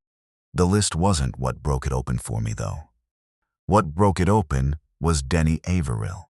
Denny was 2 years older than me. In the summer before his senior year, his family just left. Not moved. Left. The way you leave somewhere you're being chased from. No goodbye party. No forwarding address anyone would admit to knowing. House on the market within the month. The story that circulated was that his father got a job in Ohio. I believed it for about a year, until I found out from his cousin at a bonfire nobody thought I was paying attention at, that Denny had refused to go to the farm that final summer. He'd have been 19, technically past the usual age, but there'd been talk of him going anyway, some kind of catch-up, and that his father had gotten 3 separate calls from the bank about a loan that had been fine for 11 years, and suddenly wasn't. I want to be clear that I have no proof of any of this. That's sort of the whole point of what this town is. Everything is deniable. Everything has a reasonable, boring, adjacent explanation, right up until you line up 11 of those explanations side by side and realize they're all pointing the same direction. When I was 16, it was my brother Callum's turn. He was 8, and I did the thing I still don't fully understand having the nerve to do at 16. I told my parents I wasn't letting him go. I want to tell you my parents fought for us. My father did, for a while. He ran a small contracting business, decks and additions, mostly word of mouth, and within 2 months of him telling the Hollowells pastor that Callum wouldn't be attending, 3 jobs that had been verbally confirmed fell through on vague scheduling conflicts. My mother, who'd sat on the church flower committee for as long as I'd been alive, stopped being called about the flower committee. She wasn't uninvited from anything, exactly. She just stopped being included in the next thing, and the thing after that, until she was a woman standing alone in a grocery store aisle while 3 other women had a conversation 4 feet away. That did not include her. It took 4 months. Nobody ever threatened us. Nobody had to. My father sat me down in October. I remember it was October. They always did the follow-up visits in October, after the summer kids had had time to settle, and told me Callum was going next June, and that this was bigger than us, and that I didn't understand yet how things worked here. He wasn't cruel about it. He looked like a man apologizing for something he didn't have the vocabulary to name. Callum went. He came back quieter. He's 41 now, lives 2 streets from where we grew up, and when I call him, he still asks, every single time, when I'm coming home for good. I left for college and I didn't go back, not for Thanksgiving, not for a single summer, and eventually not even for my father's funeral, which is a sentence I still have trouble writing. I told myself for years it was because Thorn Hollow was small and suffocating in the ordinary way small towns are, the way people leave Ohio or Nebraska or wherever, no different, nothing special. That story worked fine until my mother, near the end of her life, told me something on the phone that she'd clearly meant to take with her. She told me she'd gone to the farm, too. Everyone had. Her mother had gone. It went back, she said, further than anyone in living memory could actually verify, which is a strange thing to say about a town of 4,000 people with a courthouse full of records. Records that, she mentioned, almost as an aside, had a gap. A fire in the archive building in 1961. Convenient, she said. And laughed a little laugh that had no humor in it at all. And then she told me the part I haven't been able to put down since. She said the camp was never really about the kids. She said the kids were just the mechanism. What the town needed every year was for one generation to hand something to the next without ever discussing it out loud. An agreement, she called it, though she wouldn't say to what. And a week away from your parents at 9 years old, she said, is exactly old enough to make an impression and exactly young enough that you'll never trust the impression enough to act on it. That was the design, not to make us forget, to make us doubt. I didn't go to my mother's funeral either. And I've made a kind of peace with what that says about me. But I've stayed loosely in touch with Mara, my cousin, mostly through her mother, my aunt, who's the one relative I have left, who never fully closed ranks. And 3 weeks ago, Mara had her daughter, and 2 days after the birth, before Mara had posted anything publicly, before even my aunt knew the exact birth weight, a card arrived at Mara's house, handwritten, from the Hollowell family, welcoming the baby to Thorn Hollow by name. Mara thought it was sweet. Small towns, she said. Everybody knows everybody's business. I keep coming back to that card.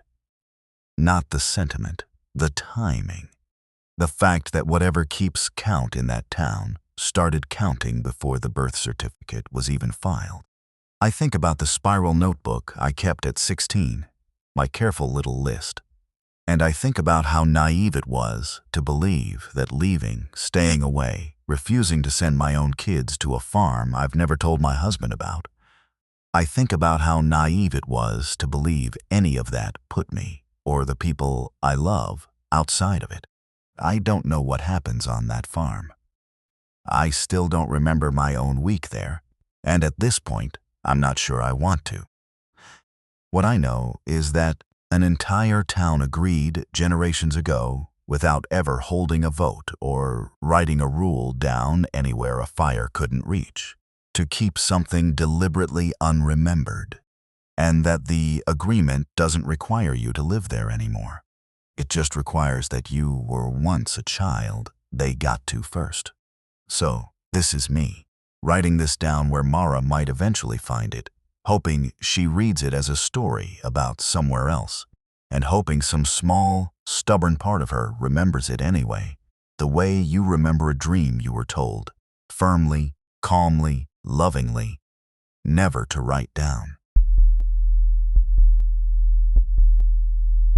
They handed me the box after the service, before the dirt was even flattened over my Uncle Earl. My cousin Denise did it, out by the parking lot of the funeral home, like she'd been waiting for everyone else to clear out first. A cardboard box, taped shut twice, with my name written on the lid in Earl's blocky handwriting. She said only one thing to me. He wanted you to have it. Said to deal with it quietly. Then she got in her car and left before I could ask what it was, or why quietly, or why me and not one of her own kids who'd actually visited him more than I had in the last 20 years. I want to tell this the way it happened, which means starting before the box, starting with when I was 9 years old and still believed Coalspur was just a small, ordinary, half-dead mining town that happened to have a strange autumn tradition, the way some towns have a pie contest or a scarecrow parade. Coalspur sits in a fold of the Alleghenies where the coal ran out sometime in the 50s, and the town never quite figured out what to be after that. By the time I was a boy in the 70s, it was mostly old men on porches and boarded store fronts, and a school that bused half its kids to the next county over. But every October, right around the same week, the town put on what it called the Founders' Festival. A hay wagon, a bonfire, a couple of card tables selling apple butter. Nothing special. except for one part nobody but talked about in front of outsiders. At the edge of the woods behind the old company store, there was a wooden marker, just a post, maybe waist-high, worn gray, with no name or date carved into it. Every year, sometime during the festival week, a family would tie a small handmade object to that post. A child's shoe, a mitten. Once I remember it being a little knitted cap. It was always something a kid would wear, always something worn or used, never new. The families took turns. Nobody wrote down whose turn it was, but somehow everybody always knew. And every kid in Colesburg grew up knowing the other half of it, the part that wasn't in any pamphlet. You did not go looking for whoever came to collect it. You didn't ask. You didn't follow.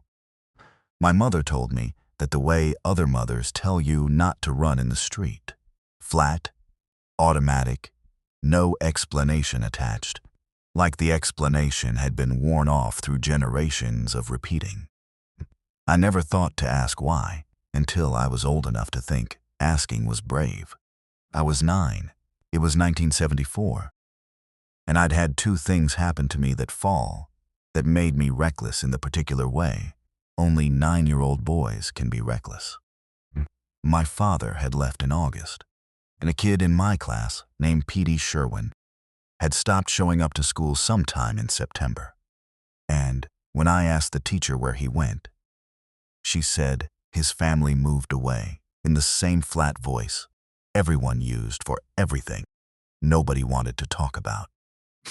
So, on the last night of the festival, when the grown-ups were all down by the bonfire and the mitten was already tied to the post, I followed the trail anyway. Told myself I'd just look. That's all boys ever tell themselves. The trail past the marker wasn't really a trail. It was more like the woods thinned out just enough to walk through if you knew where to step. And somebody clearly did, because the ground was packed hard in a line that wound back through maybe a 1/4 mile of pine and shale before it opened into a clearing. I want to describe the clearing accurately, because for 30 years, I let my memory soften it into something more like a bad dream, and I don't think it was a dream. There were markers, not one, dozens, rows of them, the same gray wooden posts as the one by the company store, except these were older, some of them leaning, some half swallowed by moss and pine duff, going back in lines that curved with the shape of the land like they'd been placed over a very long time by people who weren't in a hurry. Some of the objects tied to them had rotted down to string and a stain in the wood. Some were newer. I counted rows without meaning to, the way kids count things, and I stopped counting at 40, because counting had started to feel like something I shouldn't be doing out loud. And then I had the feeling, and I've never found a better way to say it than this, that the clearing had turned to face me. Nothing moved. No branch snapped. No shadow crossed. I never saw an animal, or a person, or anything with a shape. But the quality of being alone changed. I was 9 years old, and I understood, in my body before my mind caught up, that I was being taken in by something, the way a held breath takes in air, and it hadn't decided yet whether to let it back out. I ran the whole way home and told no one. Here's the thing that took me decades to understand the weight of. When I got home that night, filthy, breathing, like I'd been chased, my mother didn't ask what happened. She looked at me from the kitchen doorway, went very still, and said, "You went past the marker." Not a question. Then she made me a glass of milk, sat with me at the table, and said, "We don't talk about what's back there. Not because it's a secret, because talking about it is how you end up owing it something." She never explained what it meant. And when I pushed, she got up and did dishes with her back to me for the rest of the night. That was the moment the custom stopped being folklore to me and became something my own family carried, quietly, like a debt. Nobody mentioned, but everybody paid the interest on. 2 weeks after I found the clearing, I overheard my mother on the phone with my aunt, and I heard her say Patty Sherwin's name, and I heard her say, "At least the timing was decent this year," in the tone people use for a death they've made peace with. I was young enough that it didn't fully land. I filed it away the way kids file away adult conversations they don't have the frame for yet, as something wrong-shaped that I'd understand later. I didn't think about Coalspur seriously again until I was well into my 40s, living 3 states away, going back twice a year at most, for Christmas and for funerals, which had started to feel like the same event with different decorations. Earl's box, once I finally opened it at my kitchen table 2 nights after the funeral, had the things you'd expect from a bachelor uncle who'd outlived most of his generation. A pocket watch, some Kodak envelopes, a Bible with a cracked spine, and under all of that, wrapped in a dish towel like it was something that might spill, a ledger. It wasn't a diary. It was a record. Names in one column, dates in another, going back further than Earl could possibly have written himself, which meant it had been added to by more than one hand across more than one lifetime. The ink changed. The handwriting changed maybe 6 or 7 times across the pages, and near the most recent entries, in Earl's own blocky print, was a name I recognized, Patty Sherwin, 1974. I sat with that for a long time before I let myself do the next thing, which was pull up the Coalspur Gazette archive on my laptop and cross-reference. Every name in that ledger, every single one, going back over a century, matched a child the town's own newspaper had reported as having moved away. Always vague, always sourceless, always right around harvest. Tucked into the back cover of the ledger, folded twice, was a single sheet in Earl's handwriting, clearly meant to be found by whoever inherited the box, clearly meant for me specifically, because it started with my name. It said, "We don't ask what it is or what it wants. We just keep the count even. That's the whole job.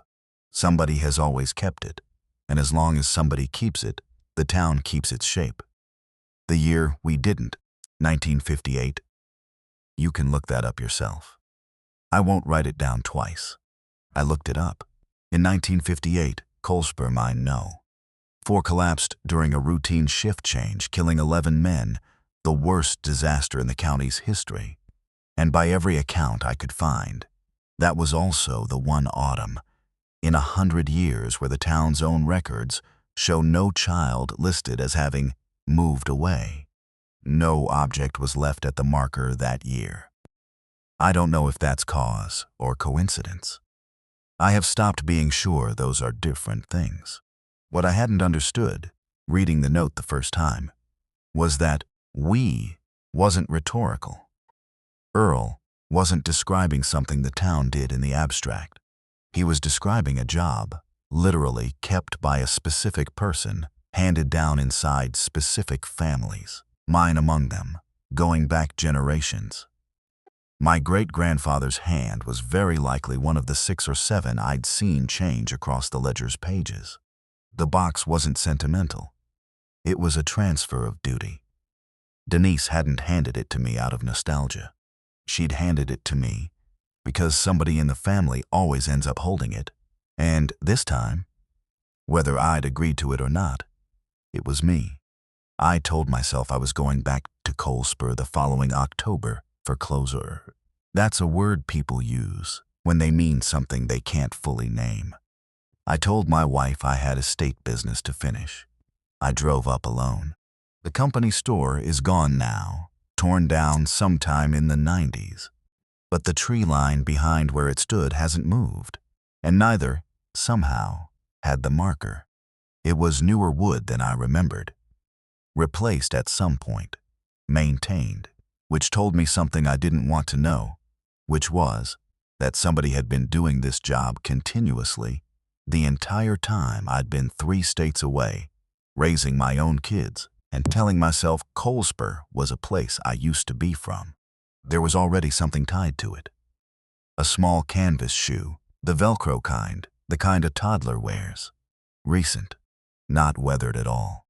I followed it again, 30 years older, telling myself this time it was research, not recklessness, which is the lie adults tell. That's really no different from the lie children tell. The trail was harder to find, but not gone. The ground doesn't forget a path that's been walked for 100 years, even when the walking gets rarer. The clearing was bigger, not dramatically. A few more rows, spreading the way a cemetery spreads, slow and orderly and entirely unhurried. I made myself count this time, all the way through, and stopped at just past 200 and did not finish, because the feeling from when I was 9 came back inside about 90 seconds, exact and unmistakable, that sense of being taken in on a held breath. I understood this time that it wasn't malice. I'm not sure malice is even the right shape of word for it. It felt more like attention. Old, patient, unbothered attention. The kind a thing has when it has never once needed to hurry, because it has never once been refused. Back at the ledger that night, in my uncle's old house which nobody had sold yet, I did something I'd been avoiding. I went back to 1974 specifically, and I read the surrounding entries closely instead of skimming for names I recognized. And there, in a hand I now believe was my grandfather's, added below P.D. Sherwin's entry, was a line that had been crossed out, not erased. Crossed out deliberately, the way you cross out a mistake you want to still be able to read. I held it up to the lamp and made out, faint under the ink, my own name, my birth year. Struck through. I don't know what almost happened that October, or how close it came, or what tipped it back the other way. I only know somebody made a decision, and that decision is the reason I got to grow up and leave Colesper and become a man who could sit in his uncle's kitchen 30 years later feeling something colder than fear, which is the specific useless grief of understanding you were once a line item in someone else's ledger and never knew it. I'd assumed, reading Earl's note the first time, that keeping the count even meant something abstract. Tradition for tradition's sake, superstition maintained out of habit. It wasn't until I laid the ledger's dates against the Gazette's mine safety records, the town's infant mortality numbers, even the flood records from the 60s, that a pattern I didn't want to see arranged itself in front of me. Every gap in the ledger, every year where no name was added, where the post at the tree line stood bare through the whole festival, sat directly beside the worst years the town ever had. Not most years, every year. 11 dead in 58. A fire in 31 that took a boarding house full of miners. A diphtheria outbreak in 1902 that the County Historical Society still calls unexplained, given how contained it stayed to Colesper alone. I am not a superstitious man. I want to be clear about that, because I know how this sounds. But I have an engineering degree, and I know what it looks like when 100 years of data lines up that cleanly. And it does not look like coincidence. It looks like a mechanism. I don't know what's on the other end of it. I have decided I don't want to. The last thing I did before I left Colesper was go back to the marker one final time, in daylight, alone, to look one more time at the canvas shoe tied there for this year's count. It was my granddaughter's size. I want to be careful here, because I don't know that. I can't know that. Half the toddlers in western Pennsylvania wear that exact shoe sold at every Walmart in the state, and my rational mind has said that to me every day since.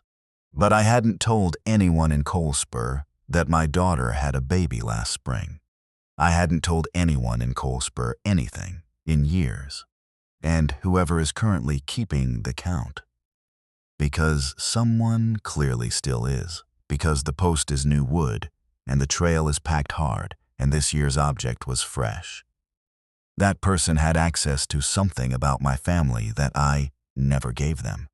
I still don't know whether the custom protects Colesper from something, or feeds something, or whether those two things stopped being different from each other so long ago that the distinction doesn't mean anything anymore. I don't know who is walking that trail now, keeping the ledger current, tying small worn things to a post. At the edge of the woods every October, the way my family has apparently done for longer than anyone alive can account for. What I do know is that Earl left the box to me specifically, and that leaving it to me was itself a kind of answer, whether or not he meant it as one. Somebody has to hold it.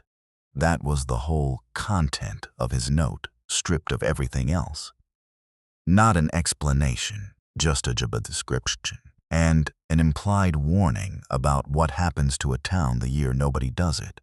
I have the ledger in a drawer in my study now. I add nothing to it.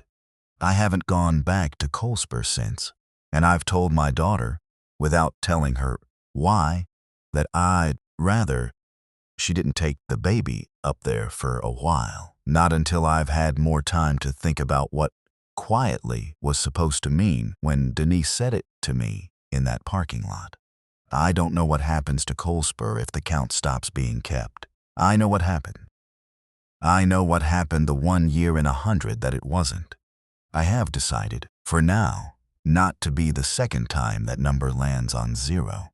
But I also haven't burned the ledger. I want to be honest about that, because it's the detail that scares me more than anything in the clearing ever did. I could destroy it tonight. I have every reason to. I haven't, and some part of me that I don't like very much already knows why. Because as long as it exists in my house, unburned, in a drawer, I check on more nights than I'd admit to my wife. Some quiet, inherited part of me is still keeping the count. Just by holding it. Just by not saying no. That's the part of this I've chosen not to look at too closely. Some doors you don't walk back through a third time. I got a message from Carol Hensley 3 weeks ago. First contact in almost 20 years. No, how have you been? No, small talk about the life I'd built since I was 17 and driving her rusted-out Corolla home at midnight with $40 folded in my sock. Just, can we talk? It's about Tyler. He's asking questions about that night. I knew exactly which night. I've known which night for 2 decades. I just never told anyone the whole of it. Not even my husband, because half of it didn't make sense to me until Carol's message landed in my inbox and put the last piece where it belonged. So, here it is.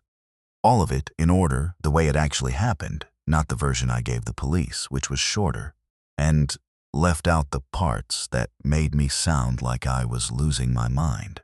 It was a Friday in October, the kind of cold that hadn't committed to winter yet. I'd been sitting for the Hensleys since the spring. Tyler was 8, Maddie was 5, and the house was the most normal house, on the most normal street in Larkin's Mill. Vinyl siding, a basketball hoop with no net, a porch light that clicked on automatically at dusk. That was the first thing. When I got there at 6, the porch light was already off, even though it was that gray, almost dark, where it should have kicked on. I remember standing under it, looking up, thinking the bulb must have blown. I didn't think anything else about it. Bulbs blow. That's twist number 1, if you want to call it that. Not a twist yet. Just a fact I filed away and didn't understand the weight of until much later. Someone had already been at that house, touching that light, before I ever knocked on the door. Dinner was normal. Cartoons were normal. Carol called around 8 to check in, said she and Doug were at a work dinner in Scranton, 40 minutes out, home by 11:30. Nothing about her voice was strange yet. At 11, the phone rang. Landline, the kind bolted to the kitchen wall with a cord that stretched into the pantry. I picked it up, said hello, and got dead air. Not silence exactly, more like a room with the sound turned way down, like someone had picked up on the other end and was standing very still. Then, it hung up. Wrong number, I told myself. That's what you tell yourself the first time. 20 minutes later, it happened again. Same nothing on the other end. Same click. This time I noticed something I hadn't the first time. A faint sound underneath the quiet, not quite breathing, more like fabric moving, like someone shifting their weight in a jacket. That was the second turning point, the one where wrong numbers stopped fitting. I remember standing there with the phone still in my hand for a good 10 seconds after it disconnected. I checked the front door. Locked. I looked out the window at the street and saw a car I didn't recognize parked 2 houses down. Lights off. Nobody visibly in the driver's seat. Engine not running long enough to fog the windows. I told myself it belonged to a neighbor. People park in front of other people's houses all the time. I want to be honest that in the moment, I explained every single piece of this away, because the alternative was standing in a stranger's house with 2 little kids, and no car of my own. Third call came just before 11:30. This time, before the hang-up, there was a voice. One word, low, almost polite. Almost. Then the click. I called Carol. She answered on the second ring, and I told her about the calls. And here's the part that still sits wrong with me 20 years later. She didn't ask what number showed up, didn't ask if I'd called the phone company, didn't do any of the things a person does when they think it's a prank. She said, very calm, very fast, lock the deadbolt, not just the knob lock. Pull the chain on the back door too. We're leaving now. Doug's voice in the background, low, urgent, asking her something I couldn't make out. That calm was wrong. That calm was the calm of someone who had run this scenario in her head before. I went to check the back door, and that's when I saw the shape past the side window, the narrow one by the stairs, too high off the ground for a kid. Moving steady, not fast, like someone taking their time walking the length of the house, not running from a dog, not cutting through yards, walking the perimeter like they owned it. I moved Tyler and Maddie upstairs. Maddie was already asleep and didn't wake up much. Tyler was awake, and when I picked him up off the couch, he grabbed my arm hard enough to leave marks and whispered, "Is it the man again?" I stopped moving. I asked him what man. He wouldn't answer right away, and when he did, he said it like it was something he'd been told not to say, like the words themselves might get him in trouble. The man from outside my window. He watches sometimes. He said it's a game, and I'm not supposed to tell Mom because it scares her. He said the man had been there before.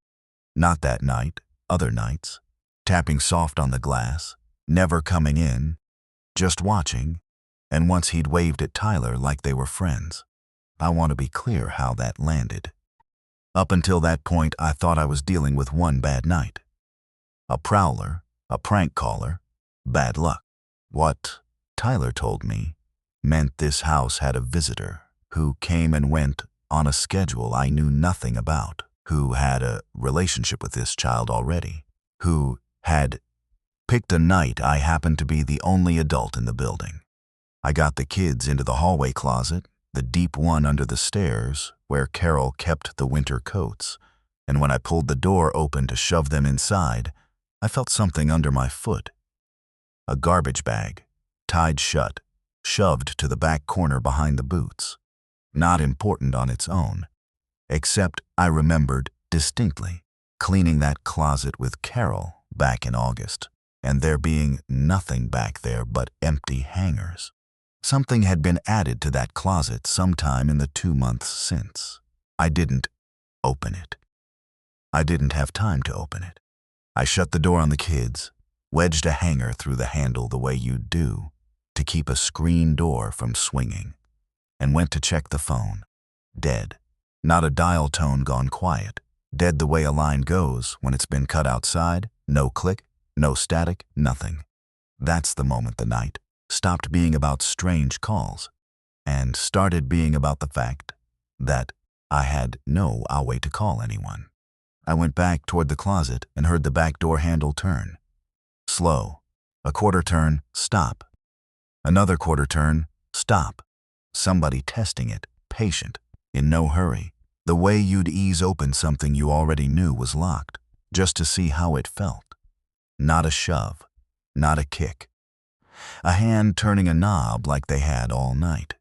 I sat on the floor outside that closet door, with my back against it, and I did not move for what felt like an hour, and was probably closer to 25 minutes. At some point, the walking started again outside. Slow steps on gravel, circling, pausing longest by the kitchen window, then moving on.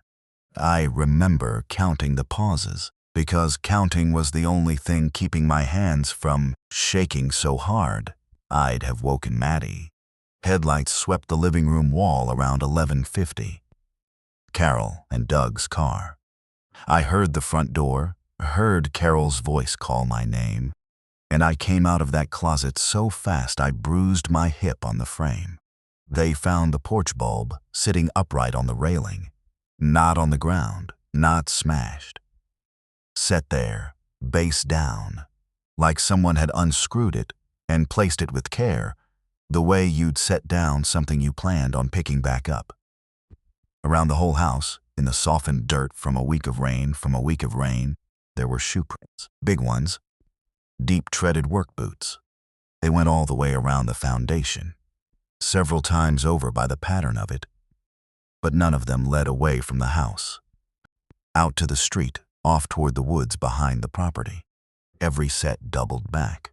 Whoever it was had never left.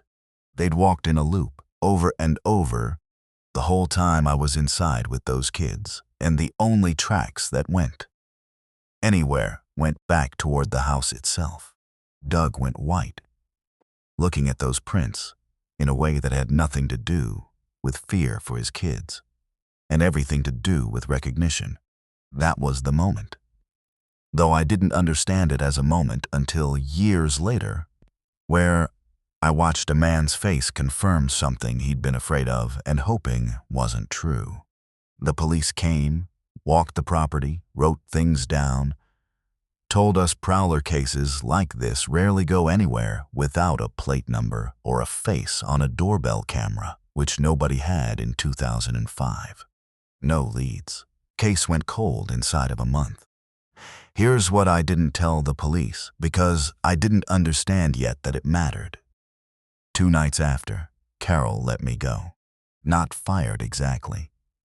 She paid me for the rest of the month and said they'd decided to use a service instead, more structured, background checked. 6 weeks after that, the Hensleys moved. No goodbye party, no forwarding address passed along by the neighbors. Just a for sale sign that went up fast and came down faster. I always told myself it was reasonable. A family gets scared. A family moves. People do that. What I didn't know until Carol's message 3 weeks ago was why they were scared, and it wasn't the reason I'd assumed for 20 years. Doug worked accounting for a construction outfit out of Scranton. I knew that then. What I didn't know was that 8 months before, that October, Doug had been the one who noticed the numbers on a set of municipal contracts didn't add up. And instead of staying quiet the way 3 other people at that company had learned to stay quiet, he'd talked to somebody, not police. A reporter, first, who never ran the story, and then, when nothing happened, a state auditor's office. The kind of talking that doesn't show up in a headline, but shows up, eventually, in a subpoena. Carol told me this 3 weeks ago, like she was setting down something she'd been carrying since 2005. The calls that October, the hang-ups, the voice that said, almost. Those weren't random. They'd had 2 before that.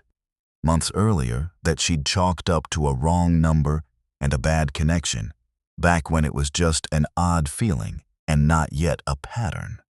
By the time of the night I was there, they already suspected someone was sending Doug a message, and the message was, "We know where your kids sleep." They just hadn't told me, because how do you tell a 17-year-old babysitter that the family she's watching over might be a target, and still expect her to walk through that door at 6 o'clock? The garbage bag in the closet. Carol finally opened it that week, after everything. Doug's old work laptop, the one he'd supposedly turned in when he left that job. Tub sitting in a bag at the back of a closet. Neither of them remembered putting it there. Someone had been in that house before that night, gone through it carefully enough to plant something and leave it exactly where it wouldn't be found until someone went digging, which meant someone had a key or a way in that didn't need one weeks before the prowling ever started. That's the part that still catches in my throat. The night I thought was the whole story was actually the last night of something that had already been going on quietly for a long time. Tyler is 29 now. Carol says he's the one who wanted to talk to me, not her. He doesn't remember most of that year. He was 8, but he's remembered the man at his window his whole life. Filed away the way kids file things they're told to keep secret. And it never fully left him. 3 months ago, he says, someone called his cell phone, late, no caller ID, and said one word before hanging up. The same word. Almost. He hadn't told anyone that detail was the same as something from a childhood memory until he mentioned it to his mother almost as a joke. And Carol went quiet on the other end of that conversation, the way she'd gone quiet on the phone with me in 2005. The calm of somebody who recognizes a pattern she'd hoped had died with time. That's why they reached out to me. Not for closure, because whoever circled that house 20 years ago, whoever placed that porch bulb on the railing like a signature, whoever waved at an 8-year-old through a window and told him it was their secret, that person is, by every indication Carol has, still out there. Still keeping track of a family that thought it had outrun him by changing zip codes. I keep coming back to the bulb. Not the footprints, not the phone calls, not even what Tyler told me in the dark on the stairs. The bulb. Because a person who kicks in a door or smashes a window is acting on impulse, on rage, on something that runs out eventually. A person who takes the time to unscrew a bulb hold it in his hand while he walks a slow loop around a house full of children he has no relationship to, and then sets it down gently on a railing before he leaves. That's not rage. That's patience. That's someone telling you, without needing a single word, that he was never in a hurry, and he isn't in a hurry now either.